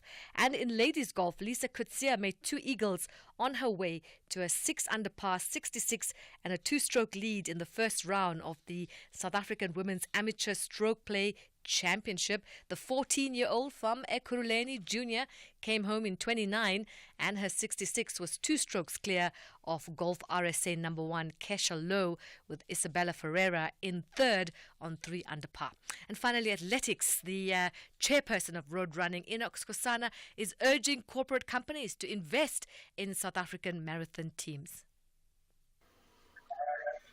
As personally as the chairperson of the Athletics South Africa, I am having a big plan for the country. I'm still in obligation with a lot of corporates to make sure that we support our athletes for 4 years for Olympics. Even when things go well, we'll start with the World Champs this year. How many are going to qualify? I'm still on the identify the corporate, but there's a promise that we will support 4 years for marathon so that we can support them. More sport, top of the hour. I'm Zai Khan. The Business Update on SAFM. Good morning to you once again in Dowling. Tell me about Dis-Chem posting growth in their sales. So for the 5 months ended January, the pharmacy chain delivered a 7.2% increase in group revenue. Revenue did slow, but this didn't seem to disappoint investors. The growth was driven by a solid performance in both the retail and wholesale segments. In the retail segment, a revenue rose by 5.6%, supported by a 2.9% increase in like-for-like sales. The company says the recovery in January is due to the availability of medical aid benefits, which help offset weaker trading during November. Now, the wholesale segment performed even stronger, with revenue increasing by 11%. Sales to Dis-Chem's own retail stores rose 9.6%, while revenue from external wholesale customers surged 18.8%. This was driven by strong demand from independent pharmacies, where sales increased 8.2%. The local choice franchise network also contributed to the wholesale segment's success, reporting a 19.5% increase. The company says it remains committed to expanding its retail footprint, with plans to accelerate new store openings in the financial year 2026. As of January, Dis-Chem operates 333 stores, comprising 286 Dis-Chem pharmacies outlets and 47 Baby City stores. You know what Zai said as she left the studio? Have you ever walked into Dis-Chem and walked out with nothing? Never. What's the question from Zai? Tell me about Altvest looking to Bitcoin for growth. So the local investment firm is the first publicly traded company in Africa to peg its hopes on the digital assets. The company spent around 1.81 million rand on 1 Bitcoin. It did this to protect its value from changes in the rand and to potentially make money from Bitcoin's growth. The strategic investment, it says, is part of its long-term treasury management aimed at preserving shareholder value and mitigating risks associated with currency depreciation, particularly the the rand. Now, the company believes that Bitcoin's unique attributes, such as its fixed supply, decentralized, and institutional adoption, make it an attractive asset for long-term growth and a hedge against macroeconomic risks. So it's somewhat viewing Bitcoin like gold. Now, Altvest has emphasized that it remains exclusively focused on Bitcoin and has no plans to invest in other cryptocurrencies.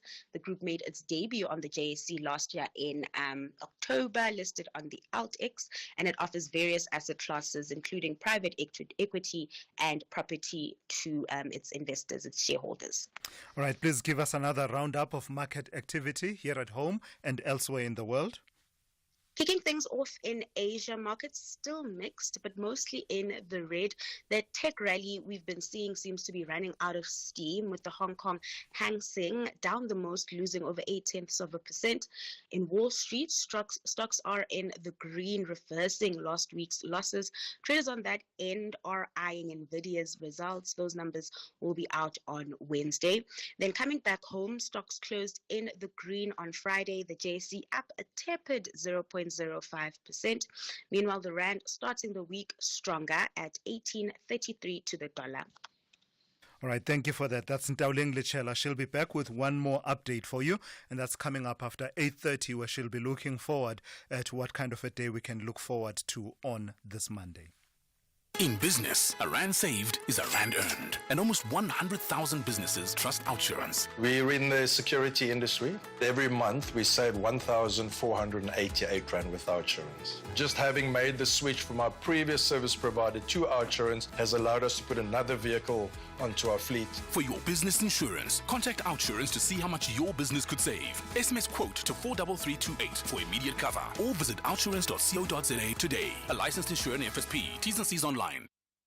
Defending WAFCON champions are tackling Mehaladitwe in another glittering international friendly. Both nations describe their first match as the first half.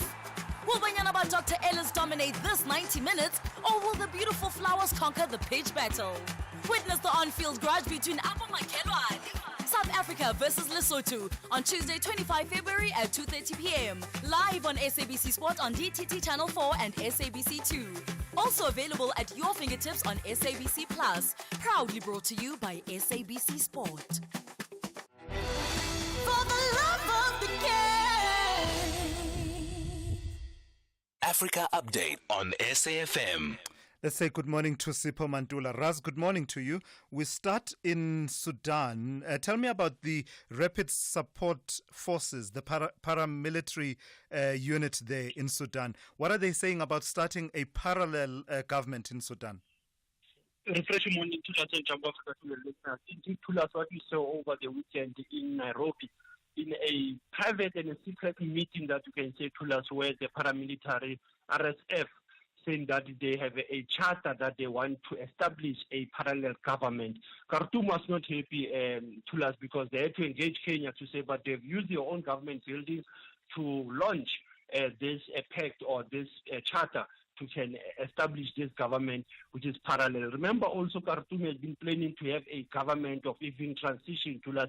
So we have both two opposing sides trying to set up a government, and at the same time, you've got atrocities going on in North Sudan. As you know, that Sudan has not come out of the woods since 2023. Yeah. And in the Great Lakes, tell me about Rwanda protesting these U.S. sanctions on this General James Kabarebe.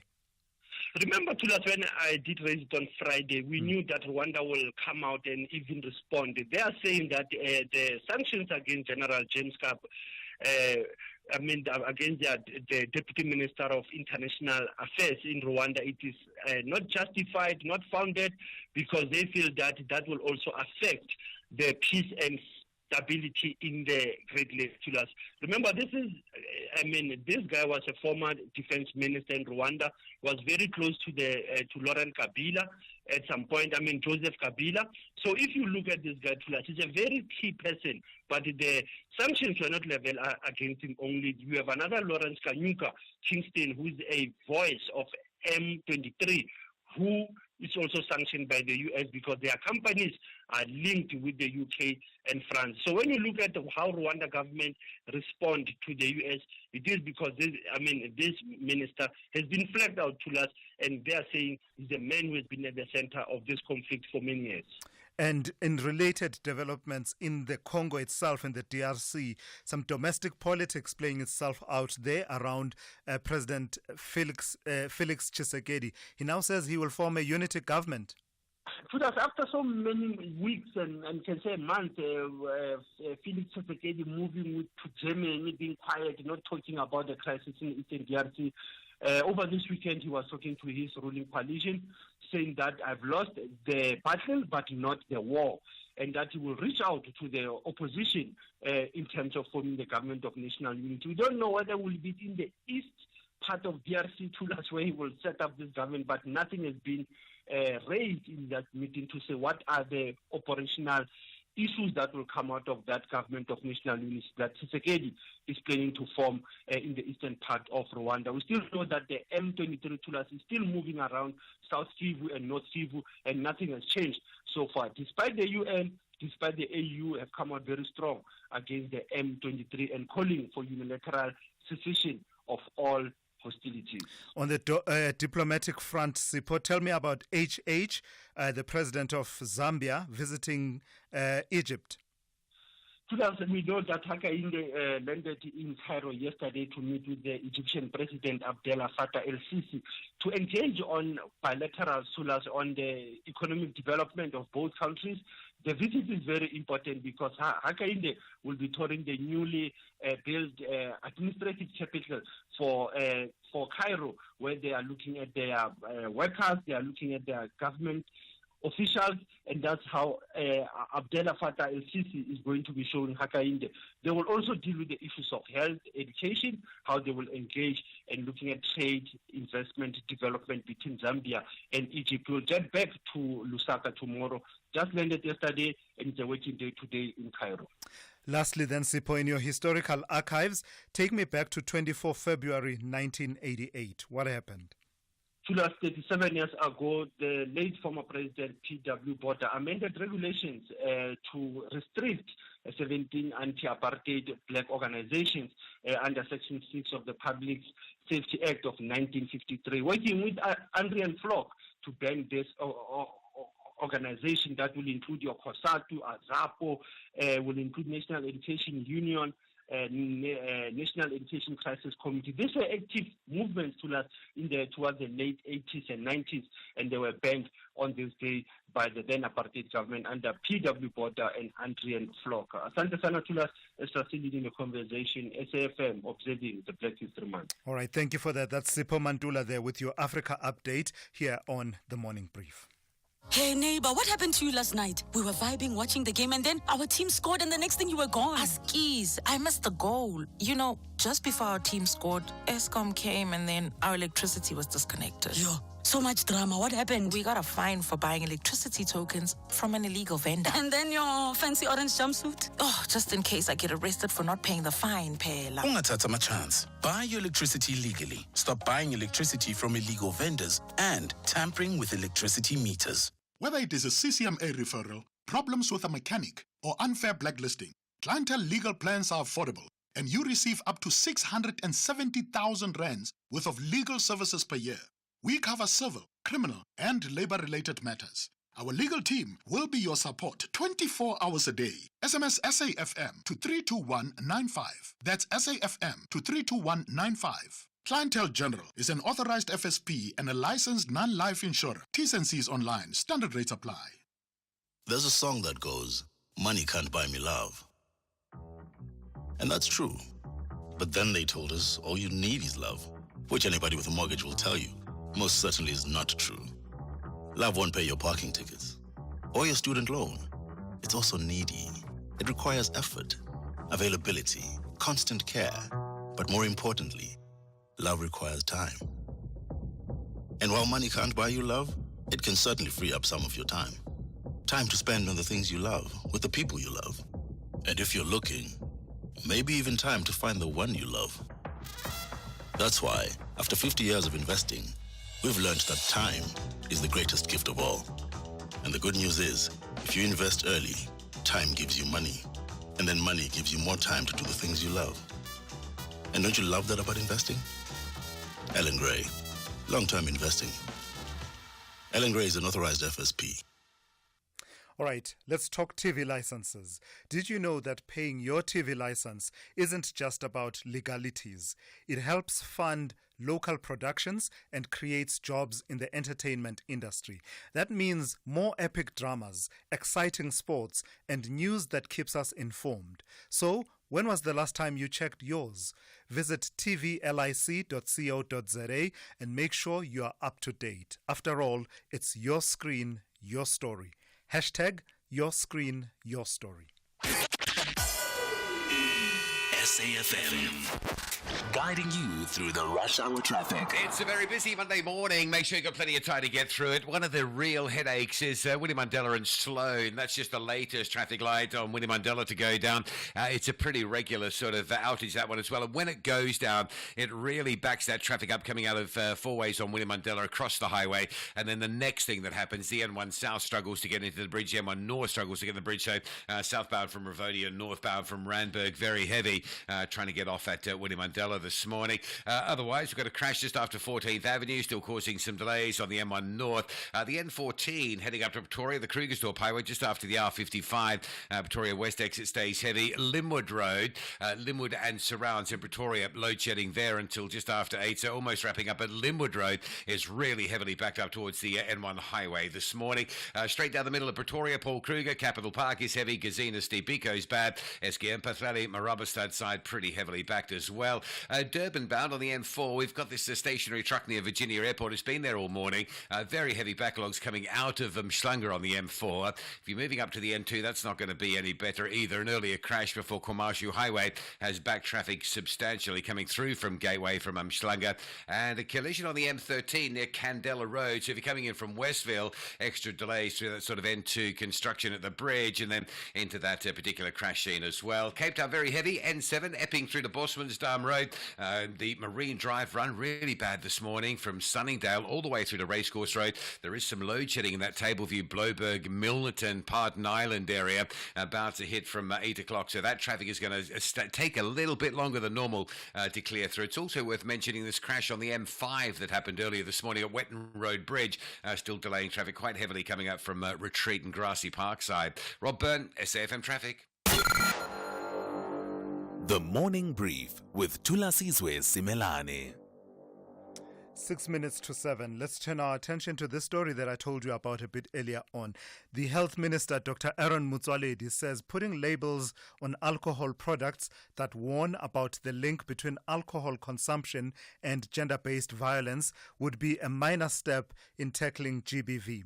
Motsoaledi was responding to a court's recommendation that alcohol products should feature explicit warning labels linking alcohol consumption to gender-based violence. Makanda High Court Judge Avinash Govinji made these comments while addressing two unrelated judgments involving men who had brutally murdered their partners after consuming alcohol. Let's speak to Adila Maker Diedericks, who is the Secretary General of the Southern African Alcohol Policy Alliance. Good morning to you and thank you for your time. So the judge was unequivocal in his mind and in linking the use and consumption of alcohol to the many, many cases that he sees before him that involve gender-based violence and femicide. What do you make of the judgment? Well, good morning and thank you for having us. I think that for us it is quite groundbreaking that the judge has made this into the public space, because what we see is that about 60% of women are currently afflicted by GBV.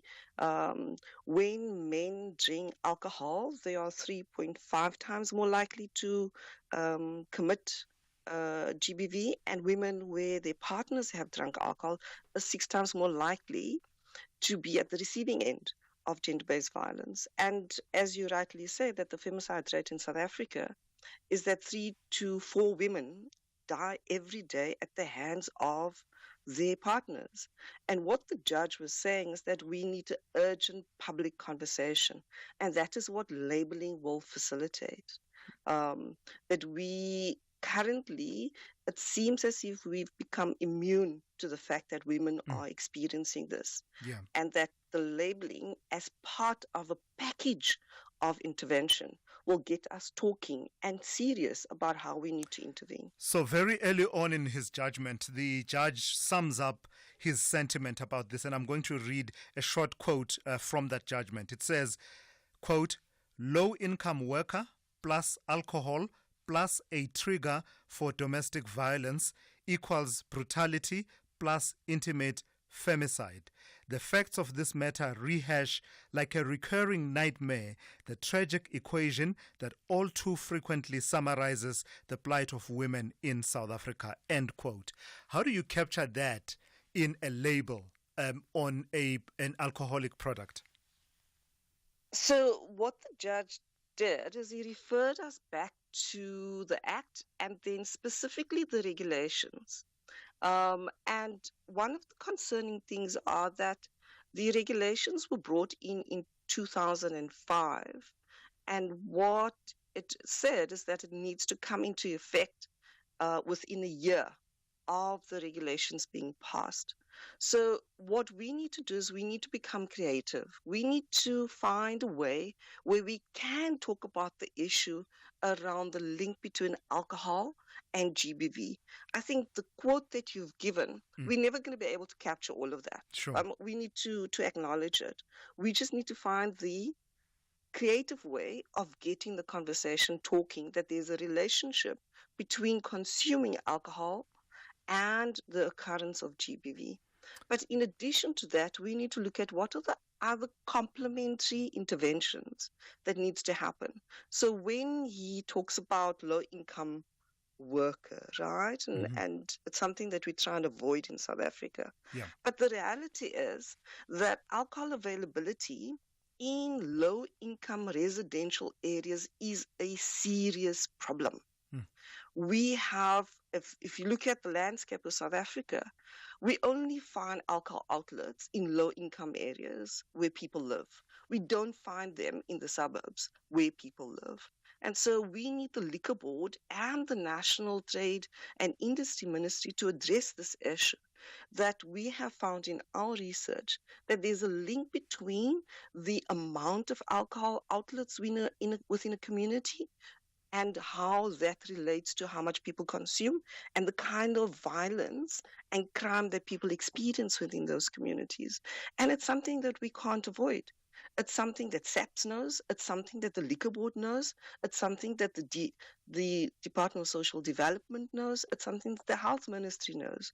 The question is, at what point do we actually decide that we've got the political will to address the very lived experience of women and men in low-income communities? Yeah, and you see it sometimes, in fact, not just sometimes, every time the SAPS reports on the crime statistics, and as they did at the end of last week, they will always have the factors that are involved in violence incidents. So finally then, the minister's response has been to say this would be, the labeling that is being called for here would be a minor step in tackling GBV. How would we make it a minor step that counts within that package of interventions that you talked about? Well, I think that we would like the minister to put his, throw himself into the ring around this issue, where we begin to look at collectively as a government that what is the role of the Health Ministry, Social Development, Police, Trade and Industry around how they bring their different mandates to the table, so that this, as he labeled, minor intervention counts, so that when the police enforce the existing law, that we've got Trade and Industry that actually passes the Liquor Amendment Bill that has been stalled for about 8 years, that we have the Social Development Ministry just re-looking at what's the kind of services that we make available to women, that minor labeling intervention will count. If we re-look the issue around pricing in South Africa, alcohol particularly beer, is far too cheap in relation to the rest of the world. Cape Town and Johannesburg has been consistently listed within the top 5 cities in the world for the cheapest beer available. We need to relook marketing. At the moment, marketing is a free-for-all. The industry pushes a narrative that equates masculinity with drinking alcohol. Right. We need to relook at what that means. Let's leave it there. Thank you for your time and your insights this morning. That's Adila Meika Diedericks, the Secretary General of the Southern African Alcohol Policy Alliance. Let's check in now with N. Musa with the latest news.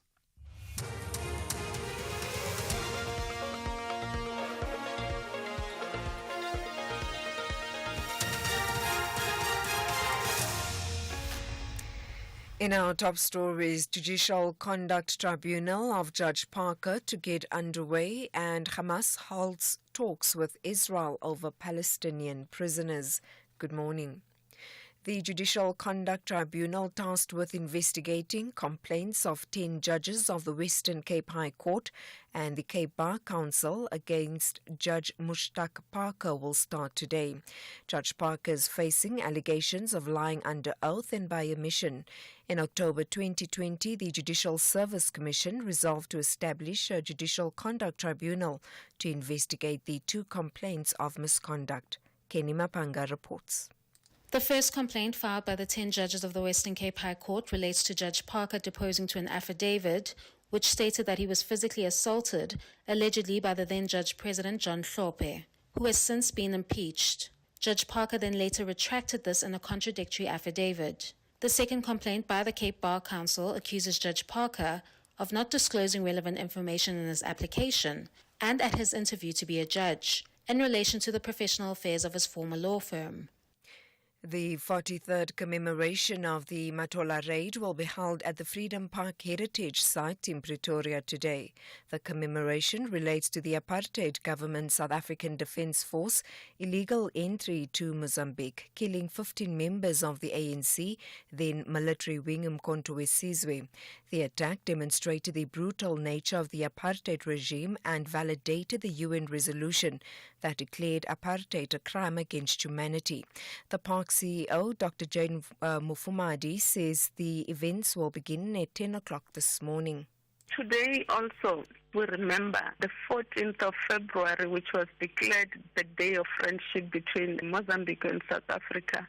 We will start with the laying of the wreath on the wall of the names in remembrance of and honor of those who died. We will also have a short sermon by Reverend Mirane and Reverend Joseph Mapatso, and then we will have an address by Dr. Snukizi Kalala, who will also take us through that reflection in terms of what occurred. Members of the Community Policing Forum in Inanda Township in Durban say there's a surge in crime during rolling blackouts. Eskom has downgraded its rolling blackouts from stage 6 to stage 4. Eskom announced the return of rolling blackouts last weekend, starting with stage 3, but quickly escalated to stage 6. Mbalenhle Mkize is chairperson of the Youth Crime Prevention Desk in the area. We might even experience more of it happening when it's dark, and the business robbery for community businesses is a major issue as well, and it's a risk that we're going to have to endure in this stage 6 load shedding. Stealing of street lights, which further victimizes the citizens. We know that in Inanda, we are currently dealing with the high murder cases and rape. Those are the 2 major crimes that we are dealing with in our area. The Finance Track 4-day meetings of the G20 will start in Cape Town today. The meetings will take place after the unprecedented postponement of the tabling of the budget to the 12th of next month. The postponement has raised concerns over the stability of the Government of National Unity.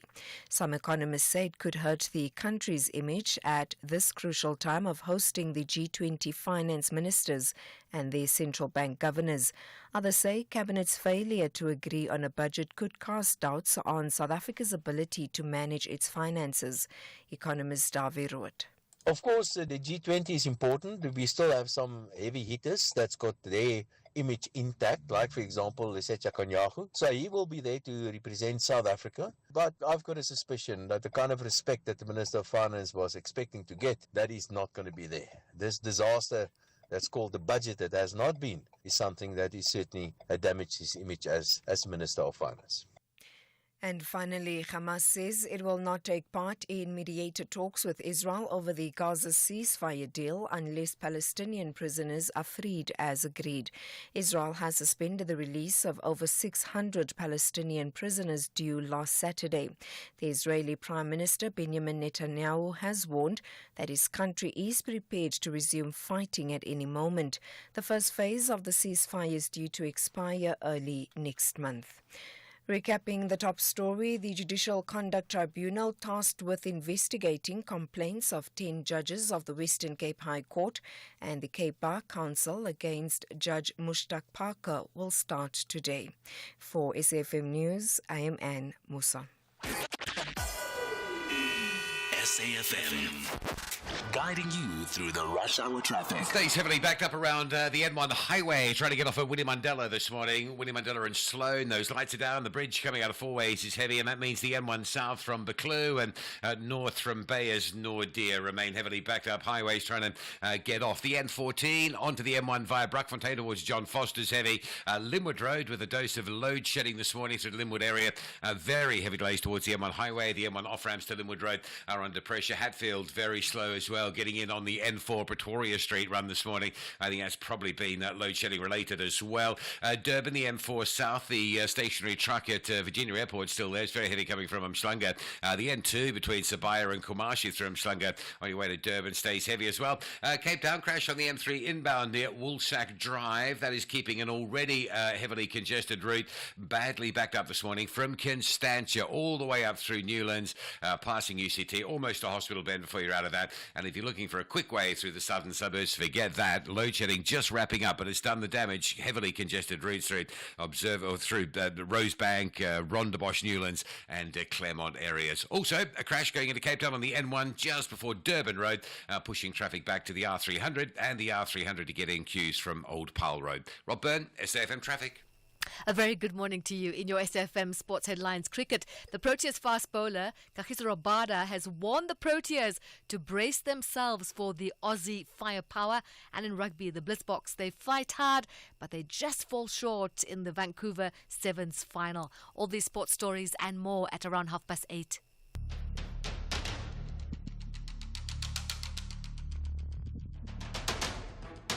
The Morning Brief with Thulasizwe Simelane. Weekdays, Monday to Friday, 6 to 9 a.m. The Morning Brief with Thulasizwe Simelane. Weekdays, Monday to Friday, 6 to 9 a.m. 9 minutes after 8 on this Monday, we are into the third hour of the Morning Brief. It's good to be in your company. We've started quite a number of conversations in the last 2 hours or so. Among them, this one that has emanated out of the High Court Eastern Cape Division in Makhanda.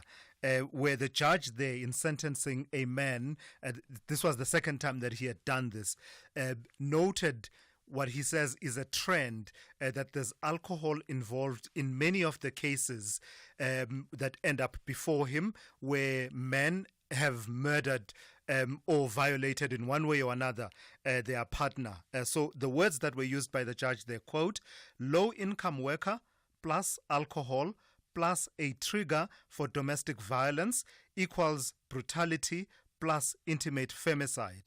The facts of this matter rehash like a recurring nightmare the tragic equation that all too frequently summarizes the plight of women in South Africa, end quote. So the judge there wants the health minister to pass regulations and sort of amend what regulations there are to ensure that alcohol products in this country come with a clear label that makes the link between instances of gender-based violence and the consumption of alcohol, because while it's not the sole cause, according to this judge, at least in his experience, it is a factor in many, many instances.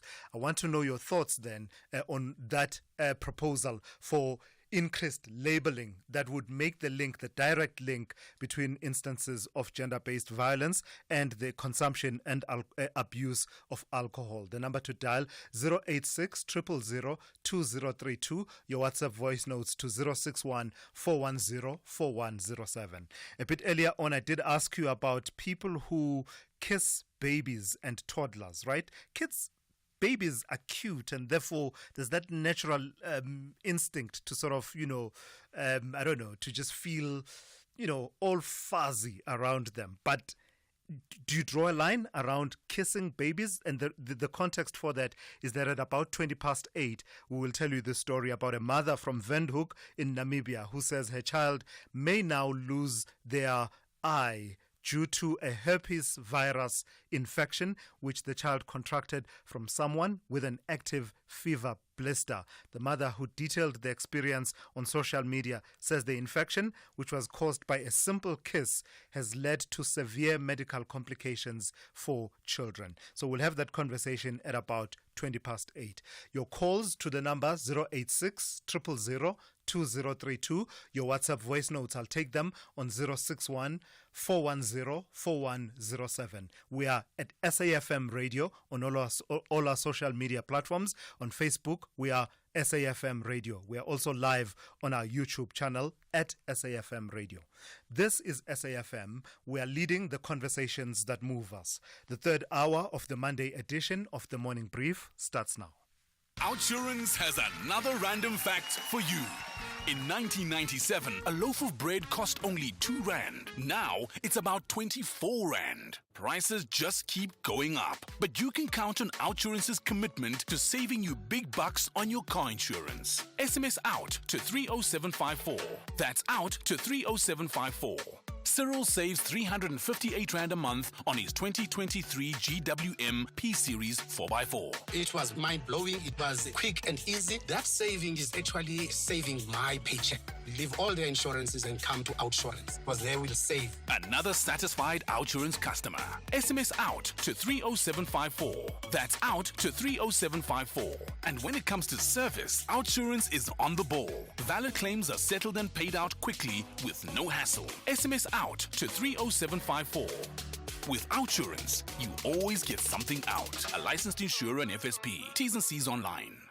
Hey neighbor, what happened to you last night? We were vibing, watching the game, and then our team scored, and the next thing you were gone. Askies, I missed the goal. Just before our team scored, Eskom came and then our electricity was disconnected. Yo, so much drama. What happened? We got a fine for buying electricity tokens from an illegal vendor. And then your fancy orange jumpsuit? Oh, just in case I get arrested for not paying the fine, Pela. Ungathatha chance. Buy your electricity legally. Stop buying electricity from illegal vendors and tampering with electricity meters. Call Thulasizwe now. 086 000 2032. Hi. Without even knowing the child, I think the mother will be the black person and she's the middle class. Because of those people, they think that they made it in life. Everything they want to turn the way we used to live. They want to change things, but otherwise she got their rights on her child. We cannot force anything to the child. But yeah, just wish well for the child, Jacob in Mukopane. Sure, I hear Jacob. I hear what you're saying. But here you have a case where the mother has been told that this child contracted herpes. As far as I understand, that's a sexually transmitted infection. There's no way that this toddler would have acquired it any other way other than being infected by a grown-up. And in this case, where there's a link, that grown-up being someone who had a fever blister who kissed the child, it's not difficult to make the link. So without being raising issues of middle class and being privileged, where there's a direct link, I do understand this mother saying that now I face a situation where my child could potentially lose their eyesight because of the complications that have arisen from that infection. Good morning, Thulasizwe. I've always heard this thing about strangers kissing babies. I love kissing babies myself, but what I do, I take the hand of the baby, but kiss my hand while holding the baby's hand. Hardly kiss the cheeks because being a stranger, you don't know what may happen to the baby. It's something that I've developed over the years, also not knowing how the parent would react. So I just hold the baby's hand but kiss my hand. Yeah. And I don't know, it sort of works. It's something that I just developed. Yeah. Dumisani. Thank you. Yeah, I fully get that, Dumisani. I fully get that. That extra level of precaution on your part, fully understandable. Let me take a call from Sfiso in Durban. Good morning to you, Sfiso. You want to talk to me about grey listing? Greetings to the listeners. On my side, I think as one of the requirements that might not be explicitly stressed out by this institution is that the issue of the money that was passed by our first citizen, being the president, was also a huge on-call on our side in terms of how we are viewed, in terms of the world Sfiso, I'm sorry, man. I'm battling to hear you. Do you mind if we try and get you on a better line? If you move around a little bit, I want to get the full benefit of your input this morning, but that line is making that near impossible. Sfiso, we'll try and call you back, or perhaps you could call us back and see if we can get you on a better line. Let's talk to Dr. Naidu in KwaZulu-Natal. Good morning to you, Dr. Naidu. You want to talk about alcohol labeling? Yes. Thulasizwe, good morning to you and everyone. Thank you for returning my call. Yes, I got the back end of your conversation, and the gist of it was putting labels on alcohol produce that warn people about GBV. Now, I'm sure you've known, we've read the headlines, the crime stats that have been published. The true statistic is that up to 75% of all violent crime in South Africa is associated with alcohol, either the perpetrator or a victim or both. Now, if you go to the alcohol manufacturers and you put across labeling that deters people from purchasing, you are going to find it very difficult to convince them. It's the same principle with motor vehicles. You can't exactly put a warning limit on the outside of the car when most cars can break every speed limit in our country. So what I proposed and patented was the the QR code system that replaces barcodes. Now, QR codes are ingenious in that it can have multi-layer or dual-layer information. So if you put on a QR code that can be very aesthetically pleasing to the manufacturer, the first layer of information can be accessed by any smartphone or a reader in the actual store. Sure. That advice or that information can be retrieved, and then you can get more information about GBV, call centers, support groups, helplines. It can even go as far as demonstrating the alcohol content in that bottle as well as its nutritional value, sugar content. And if you're diabetic or if you have chronic conditions, you can associate yourself with a more appropriate brand or more appropriate product. Sure. The second layer can be an encrypted layer, and that layer will identify legitimate produce. So we have a huge issue of counterfeit and illegal trade in this country that saps our revenue because they get all the benefits of the sale but pay no tax. Right. So what I did was I've patented a program, and I'm trying to get into government offices, trying to present it, and I've made some success and inroads in that regard. We've witnessed that the latest budget speech was cancelled or postponed rather, and the revenue streams have been dry.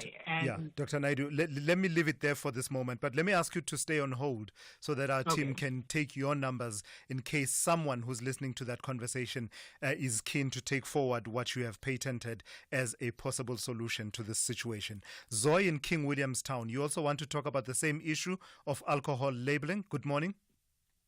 Yes, good morning, Tulas. How are you, sir? Very well. How are you? I'm fine. No, for me, my comment is not too long. It is good. The judgment is good on that, but what difference will it make to us? In smoking cigarettes, it is not people who can't speak or understand the English language causes cancer. Smoking damages your lungs, but that does not deter them from smoking. Therefore, even under 18, not for sale for under 18, but we see young people carrying alcohol, even being given by adults, people under 18. So I'm just saying that I don't know what difference that will make. What that will make. Yeah. We need to deepen this culture of non-violence among our people. Like myself, I'm 60, but I've never laid a hand. I've never been violent to a woman because my mother. I don't know where she got that wisdom. She instilled that kind of thing. I've got great respect for women. Yeah. Even when I'm angry, I've got a particular way of expressing that anger without being violent. You see? But I'm straightforward. I'm not trying to sugarcoat my statement, whatever I say. Yeah. Yeah. No, Zoe, thank you for that. Interesting. I mean, I guess it would all come down to what's the objective of that kind of labeling and what do you put in the label? Do you, for instance, include avenues of immediate help and assistance should, an incident of gender-based violence start? Say, someone who's a victim can easily, I don't know, I honestly don't know. You would need to shape it and frame it such that it raises awareness on the part of the person doing the alcohol consumption, but at the same time has the effect of being helpful to someone who finds themselves being their victim. Let me take this voice note that has to do with electricity in schools. Let me hear what that is all about. Good morning, Thulasizwe. I'm anonymous from Eguruleni South.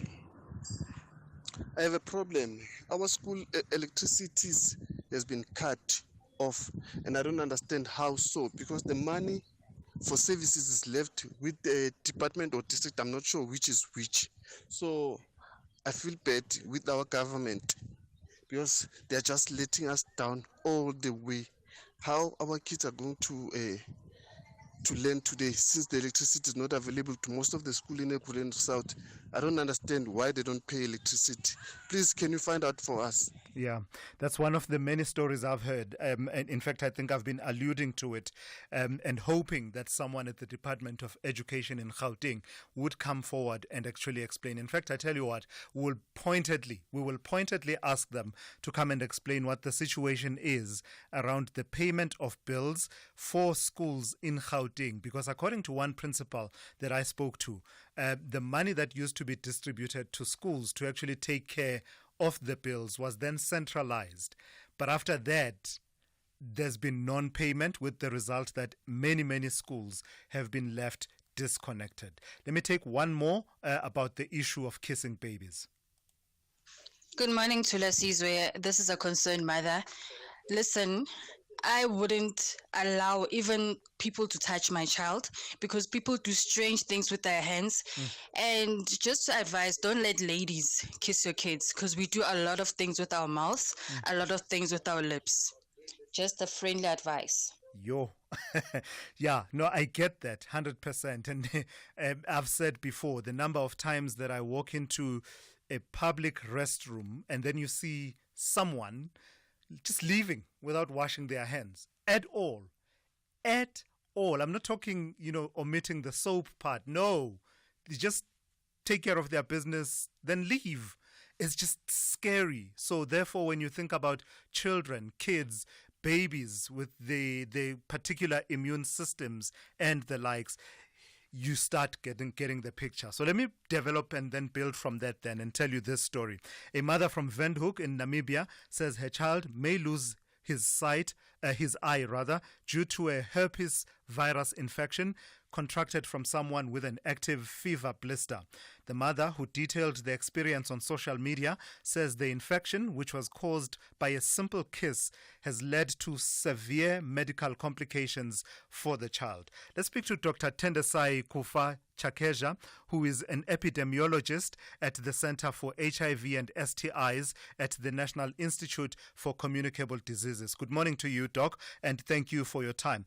I had conceptually had problems with strangers in particular kissing babies, grown-ups generally kissing babies, particularly on the lips, but I don't think I'd made the link to the possibility of passing on infections such as herpes.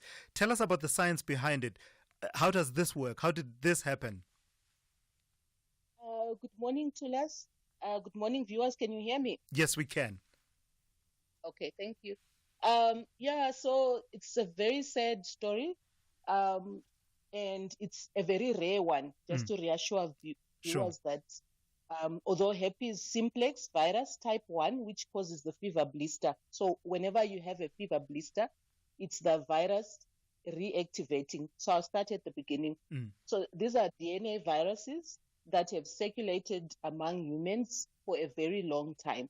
So type 1 likes the mouth and the face, type 2 likes the genitals, but they can both cause disease in either areas. So as I said, more than 3 billion people are infected with herpes simplex type 1, and they walk around with no problems.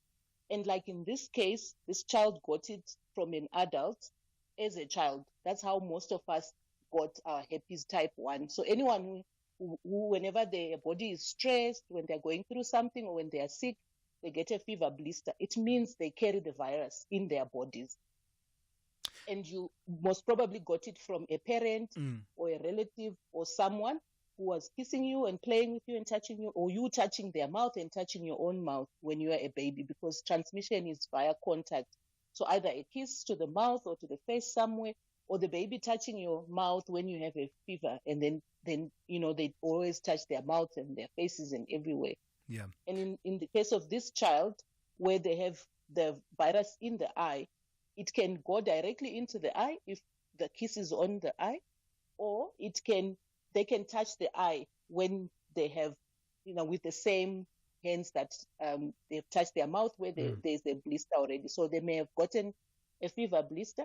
And sometimes we get herpes without even realizing it, because sometimes the blisters are so small or they don't even happen at all, but we acquire herpes. The first time we get it, we also get fever. We also feel unwell. Sometimes we have swollen glands coming along with it. So it's a very harmless virus, but in a few instances, in people who have suppressed immune systems, it can then spread. It ordinarily spreads to on the local nerves and stays there, and that's why it reactivates whenever we get stressed. It comes back. Just explaining it a bit more then, Doc. Earlier on, I was saying that I thought it's a sexually transmitted infection. Am I correct in that understanding? From what you are describing, it seems transmission can occur in other ways as well. Yes. So type 1 is mostly in the face, in the mouth, and that one can be transmitted by kissing or touching. Type 2 is always sexually transmitted, the one that goes to the genitals. But, people have different sexual practices. You can have oral sex, for example, and you can get type 2 on your face, and then you can pass it on like you pass type 1 as well. Or you can have type 1 in the genitals as well, and you can also transmit it the way type 2 gets transmitted. But ordinarily, type 1 has always prefers the face and the mouth, and then type 2 prefers the genital area. But they can be vice versa depending on the sexual practices and all these things. Yeah. So that, given what you've just said, how does it then manifest in an instance where, it was passed on from a grown-up, perhaps a parent or a relative, through the mechanisms that you were describing? But how would it affect the immune system of a child, as well as the child's ability to fight it off, with the result that, we are seeing in this particular case, that the complications and some of the surgery that has happened has led this mother to believe that there's a possibility that this child could end up losing the eye? So as I said earlier on, the bulk of children get herpes simplex and deal with it, and it just localizes and stays in the body. And as they get older, they, like also adults, will get fever blisters every now and then. So that's the vast majority of children. That's how herpes happens. In a small proportion, it will spread. It will go into the brain. It can go into the eye, like we see now, and then it can be disseminated throughout the body and cause problems in a whole number of organs. But those instances are very rare. So like the disease that goes to the eye, like what we see in this boy's case, it's only like 1 to 2%. But tell that to the mother, that your child is 1 to 2%. It doesn't make a difference. Absolutely. For them. They have a child who's very sick and who might lose their sight. So from a population perspective, this is actually a very rare occurrence to have herpes going into the eye and to cause this kind of problems that it's causing. But it can do that. So what's the prescription? So for the bulk of the children, it will just be self-limiting, and we can get medication for it. There's a cyclovir that you can get, which is a cream, or you can get the tablets. And then you will, like most people will know, if you go to the pharmacy and say, I've got a blister, they'll give you their cyclovir over the counter. Sure. And it's best applied the minute you sense the tingling, that it's that something is brewing, something is coming, you apply it, it's aborted. So what's it the doesn't work as well. What's the prescription from you then, Doc? Don't kiss babies?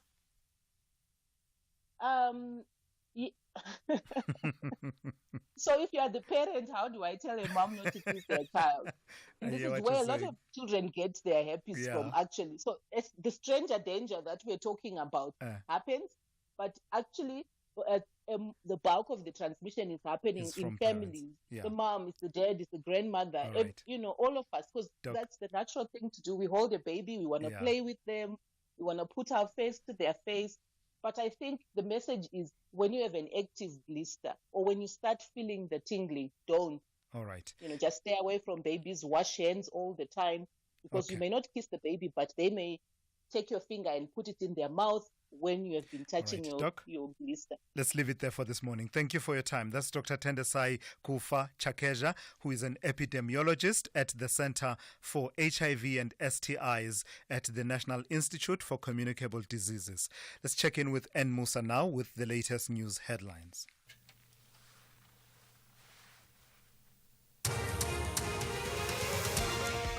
Good morning. Thanks to us. In the headlines, the South African National Defence Union says negotiations on the repatriation of injured SANDF troops from the Democratic Republic of Congo are on track. There is growing concern about the well-being of the soldiers.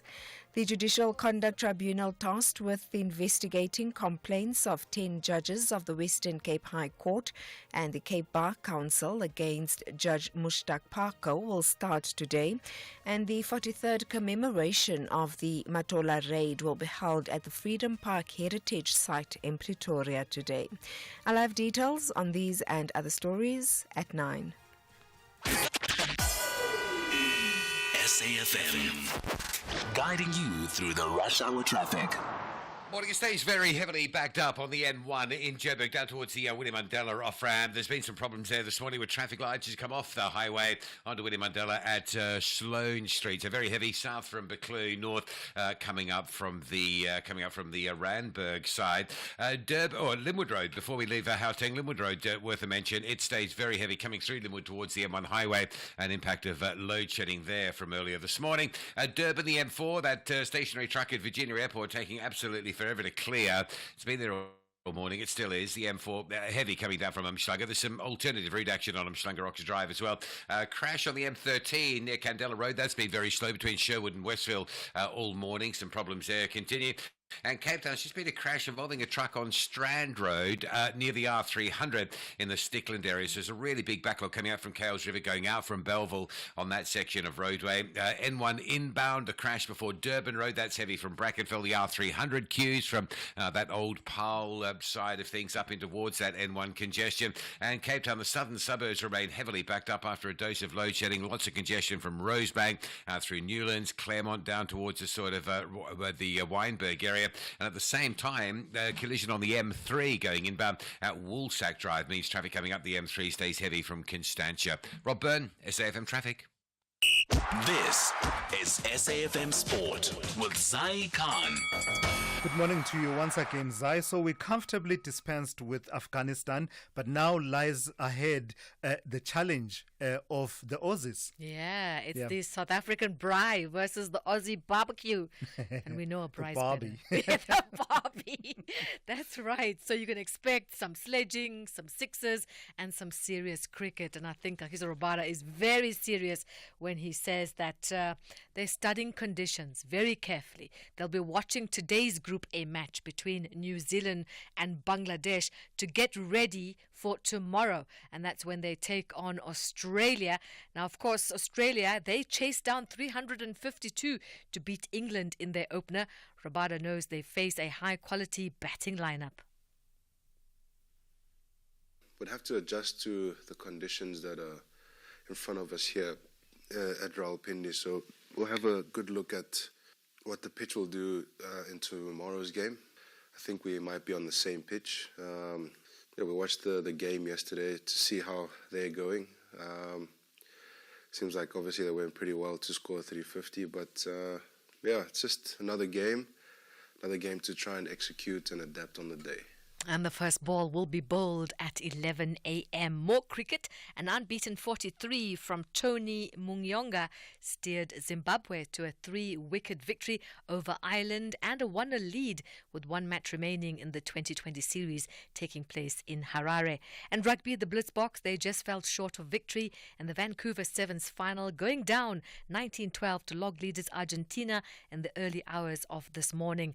Athletic South Africa chairperson of road running, Enoch Skosana, urging corporate companies to invest in the South African marathon team to support their preparations for the upcoming World Senior Championships as well as the 2028 Olympic Games in Los Angeles. Skosana plans to share his vision to the marathon team with the ASA board. You still have to go and talk to the board of ASA, the office of the minister and other corporate according to the plan that I make, so that I'm looking forward so that we can produce more heritage athletes like heritage run 206. We need more 206 because to run 26 now and 220 like a woman, like Land Rose run 222. So it's easy to get 220, 290 women to run. If you can have that camp, 4 years camp, you can produce a lot. But let's hope the best. So for this idea to be success, that is my plan for the future. And that's a wrap of your morning brief sport. John Hedeka will be pounding the pavements here on SAFM at around 12:30. I'm Zai Khan. The Business Update on SAFM. Good morning to you once again in Dowling. So a big talking point over the last few days. South Africa is really keen to see the back of this FATF grey listing, and National Treasury says we are well on track to achieving exactly that. Dowling? All right. Do we have you on the line, Dowling? Oh, yeah. All right. I heard that sound that tells you that we don't really have Ndauling on the line. One of the stories that she's got for you is a story that we touched on a bit earlier on the update from the FATF, Financial Action Task Force, which gave an update towards the end of last week that said South Africa had substantially complied and achieved 20 of the 22 action items that were of concern around money laundering and possibilities of terrorism financing. I believe we have Ndauling back. Ndauling, tell me about National Treasury's optimism that we could well be on our way out of the FATF's grey list. That's right, Thulas. National Treasury saying South Africa is making significant progress in addressing the concerns that led to its grey listing by the Financial Action Task Force. The country has addressed or largely addressed 20 out of the 22 action items, paving the way for a potential delisting from the global list in October.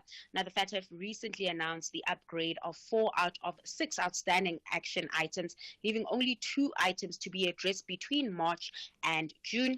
The National Treasury has welcomed the efforts of financial regulators, law enforcement agencies, and beneficial ownership registries in securing these upgrades. To be considered for delisting, South Africa must demonstrate progress in investigating and prosecuting serious and complex money laundering and terrorist financing cases. The country's progress, of course, will be reviewed in October, and a successful exit from the grey list would be a boost to sentiment and a boost to our international reputation. In company news in Ndauling, tell me about Sibanye Stillwater's financial performance and its improvement. That's right, Tula. So that performance, its balance sheet in particular, it's beefed up its balance sheet. However, it's still in the red, but it managed to narrow its loss, supported by a strong second half showing from its local gold operations and the restructuring of loss-making operations. The net loss narrowed to 5.7 billion rand from 37.4 billion rands. The company's diversified portfolio of metals played a crucial role in its improved performance, with the South African gold operations increasing their financial contribution to the group. This, of course, led by higher gold prices. Now, outgoing CEO Neil Furneman attributed the company's improved performance to its diversification strategy and proactive actions, which have positioned the group to sustain a lower period of low prices and benefit from emerging opportunities. Looking ahead, Sibanye Stillwater forecasts improved production levels for this year, with PGM production from the U.S. operations expected to range between 255,000 and 270,000 ounces, and PGM production from local operations is forecast at 1.75 million to 1.85 million ounces. Gold production, in the meantime, from local operations is predicted to range between 574,000 ounces and 579,000 ounces, which is a really big improvement from last year's forecasts. All right. Do that thing that you do. Crystal ball gaze. Crystal ball gaze. I'm kidding. Give us your insights as to what kind of a Monday can we expect in the markets.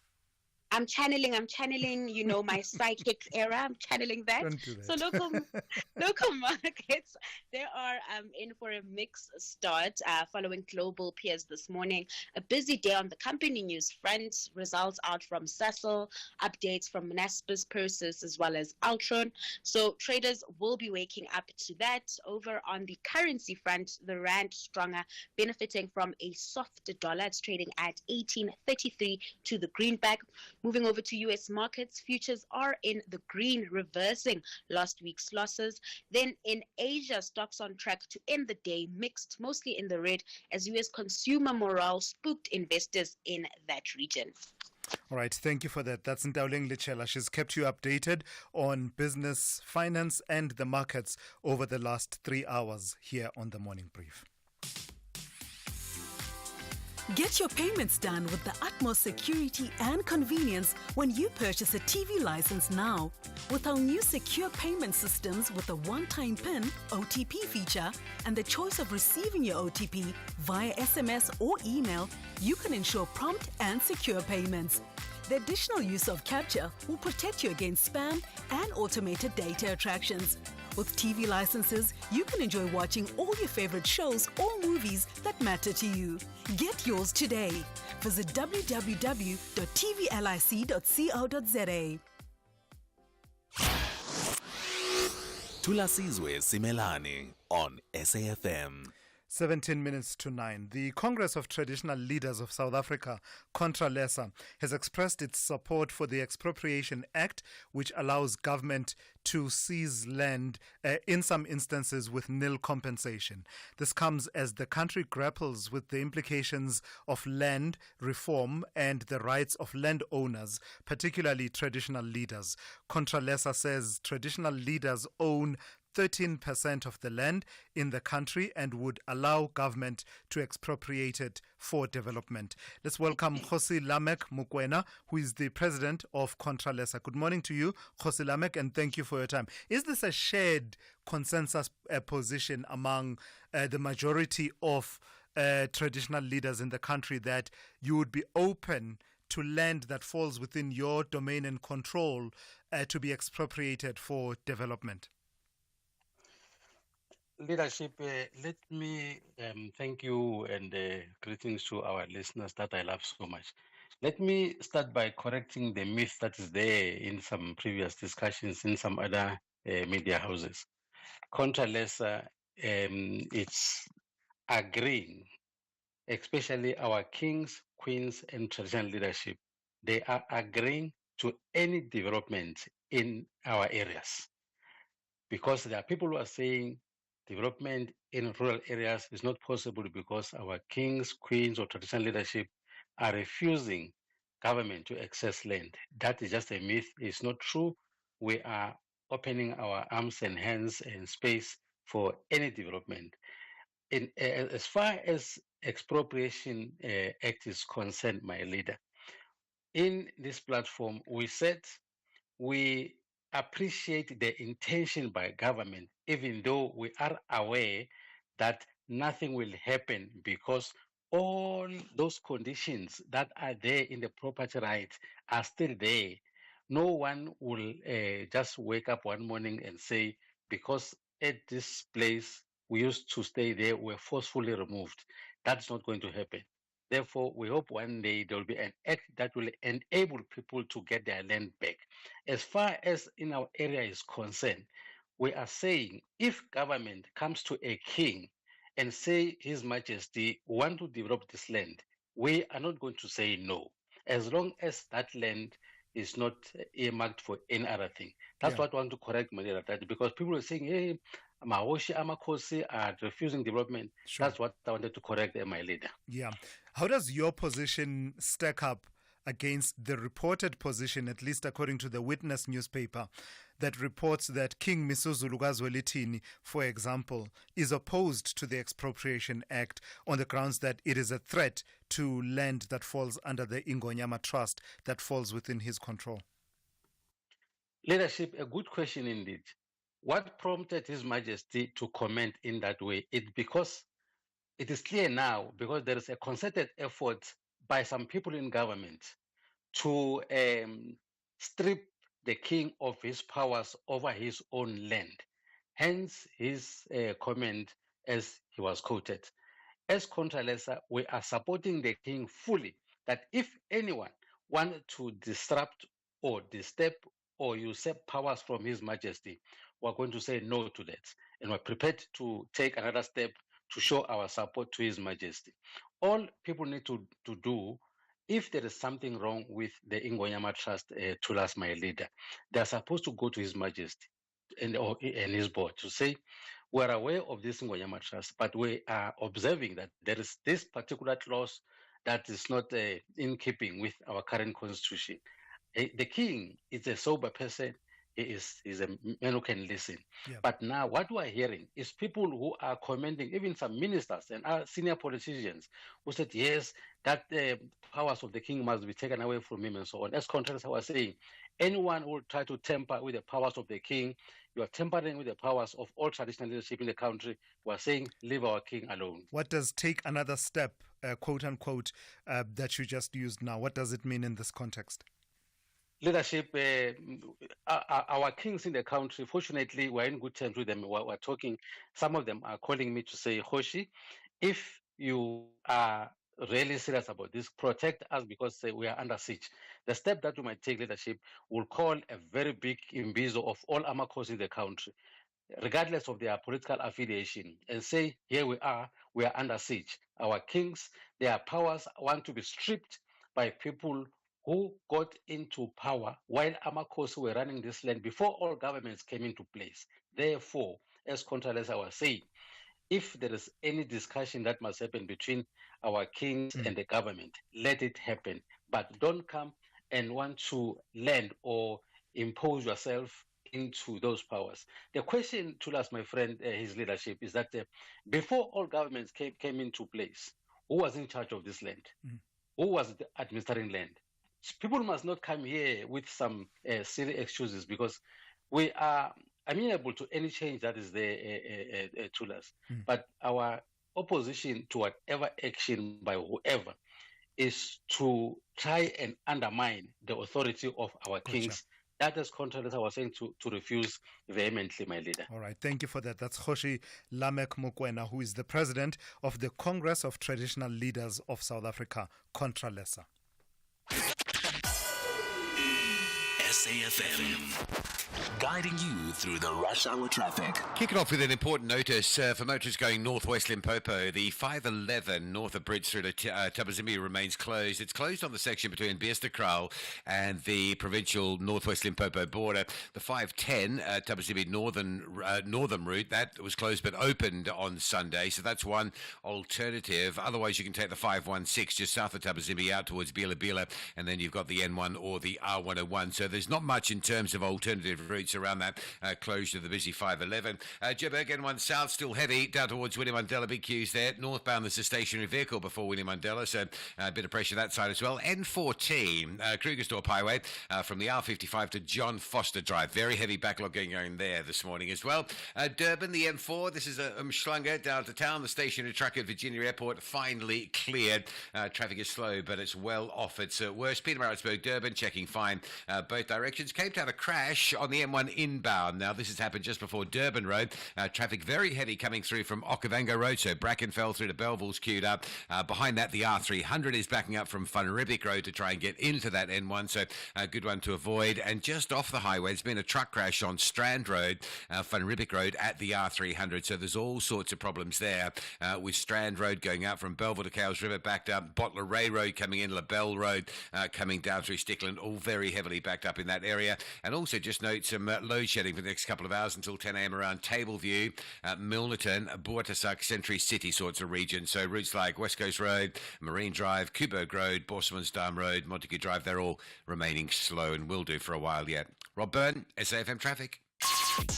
Call Thulasizwe now, 086 000 2032. Right, let me take one or two that have to do with the rolling power outages that we have seen in the last few days and the explanations that have been given by Eskom and government. Good morning, Thulas. It's Mr. Suleiman. Thulas, why stage 6? Because they said Kuberg has been repaired for good and it can take the whole country's capacity. So what happened? Please, we need somebody to come tell us what happened all of a sudden with stage 6. Never before this happened. Thank you. Bye. All right. No, I think the explanation there, Mr. Suleiman, is that they've gone aggressively into maintaining the fleet of power stations.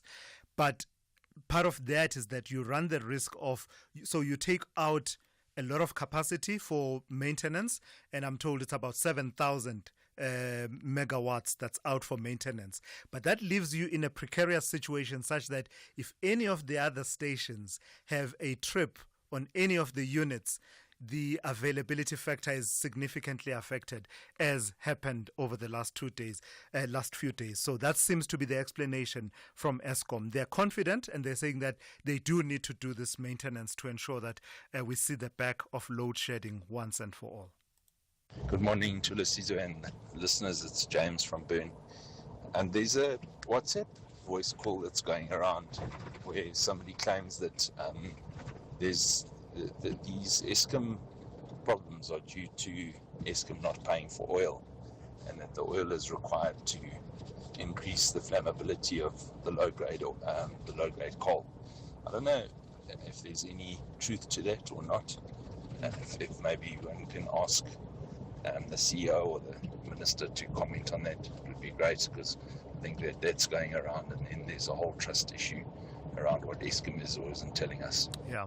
No, thank you for that. It's worth checking up, but I don't recall that being cited at that briefing that was given by Eskom. But you're absolutely right. It's worth fact-checking that is there an issue around paying for oil, which oil is then needed for the burning of the coal and the likes.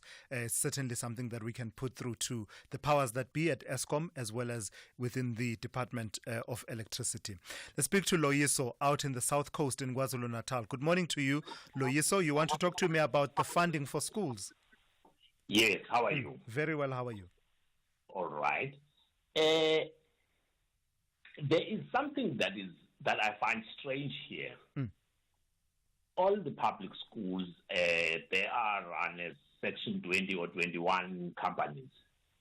In the Eastern Cape, for example, almost all the no-fee paying schools, because they are run as Section 20 companies, they were always given full control of their paper budget. Mm-hmm. For example, the feeding scheme. Each school procures its own feeding scheme. They buy cabbages from that gogo there. They buy umosho from Spa and stuff like that. So there was never this centralization.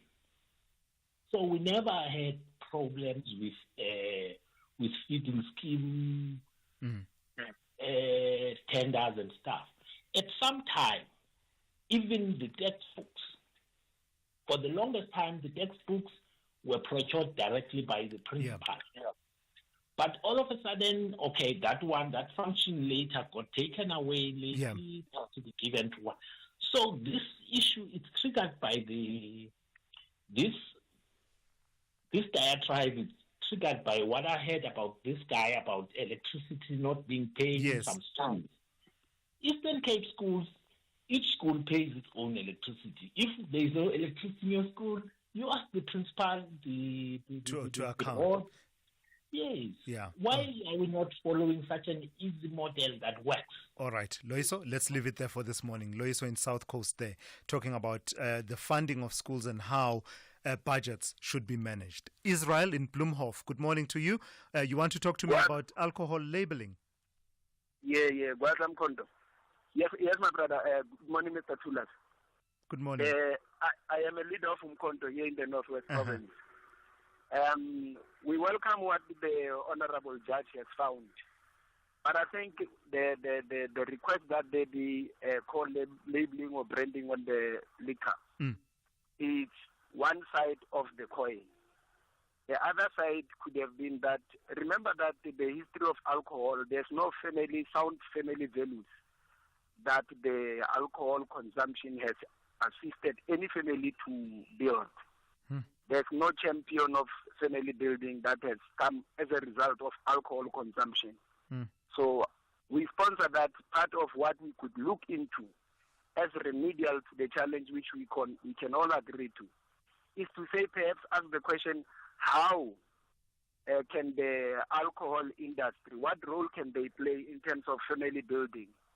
In the past, you would remember there used to be kickstart competition, and that was a way in which there was a plowing back into communities. But I think now there must be a strong concerted effort of saying to alcohol companies, instead of just having a co-branding and the like, how about we deliberately have a rehabilitation centers, because there's many families which are distracted as a result of alcohol consumption. There's so many fatalities that we have had.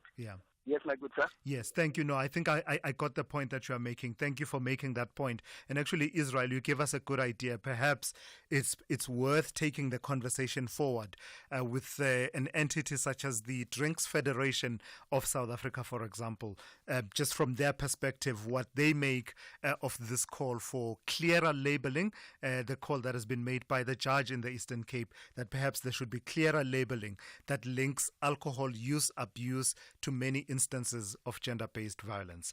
Semi in Cape Town, good morning to you. You want to talk to me about Rwandan officials. What about them?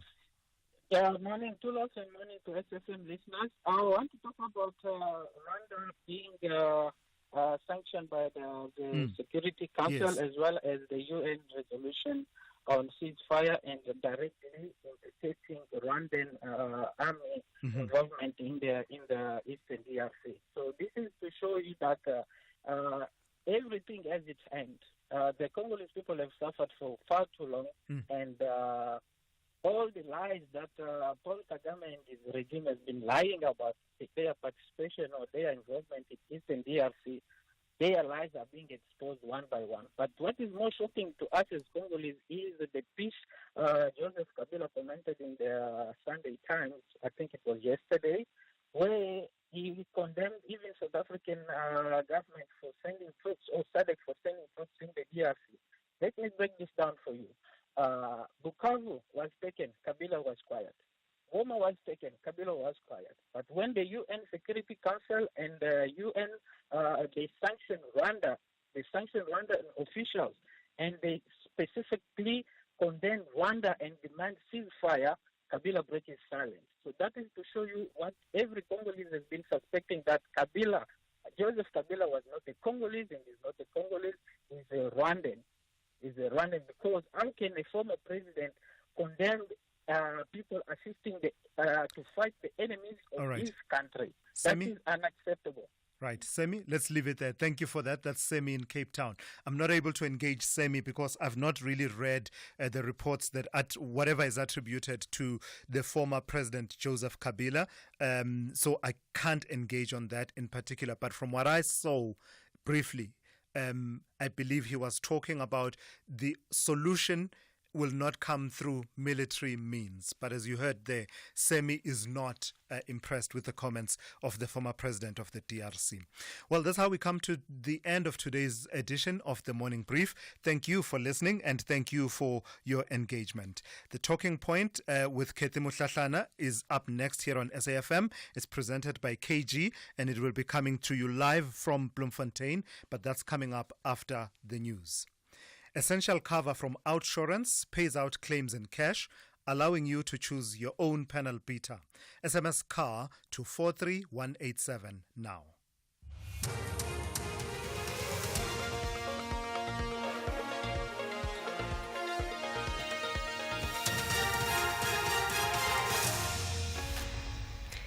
In our top stories, talks on injured SANDF troops in the DRC on track and Judicial Conduct Tribunal of Judge Parker to get underway. Good morning. The South African National Defence Union says negotiations on the repatriation of injured SANDF troops from the Democratic Republic of Congo are on track.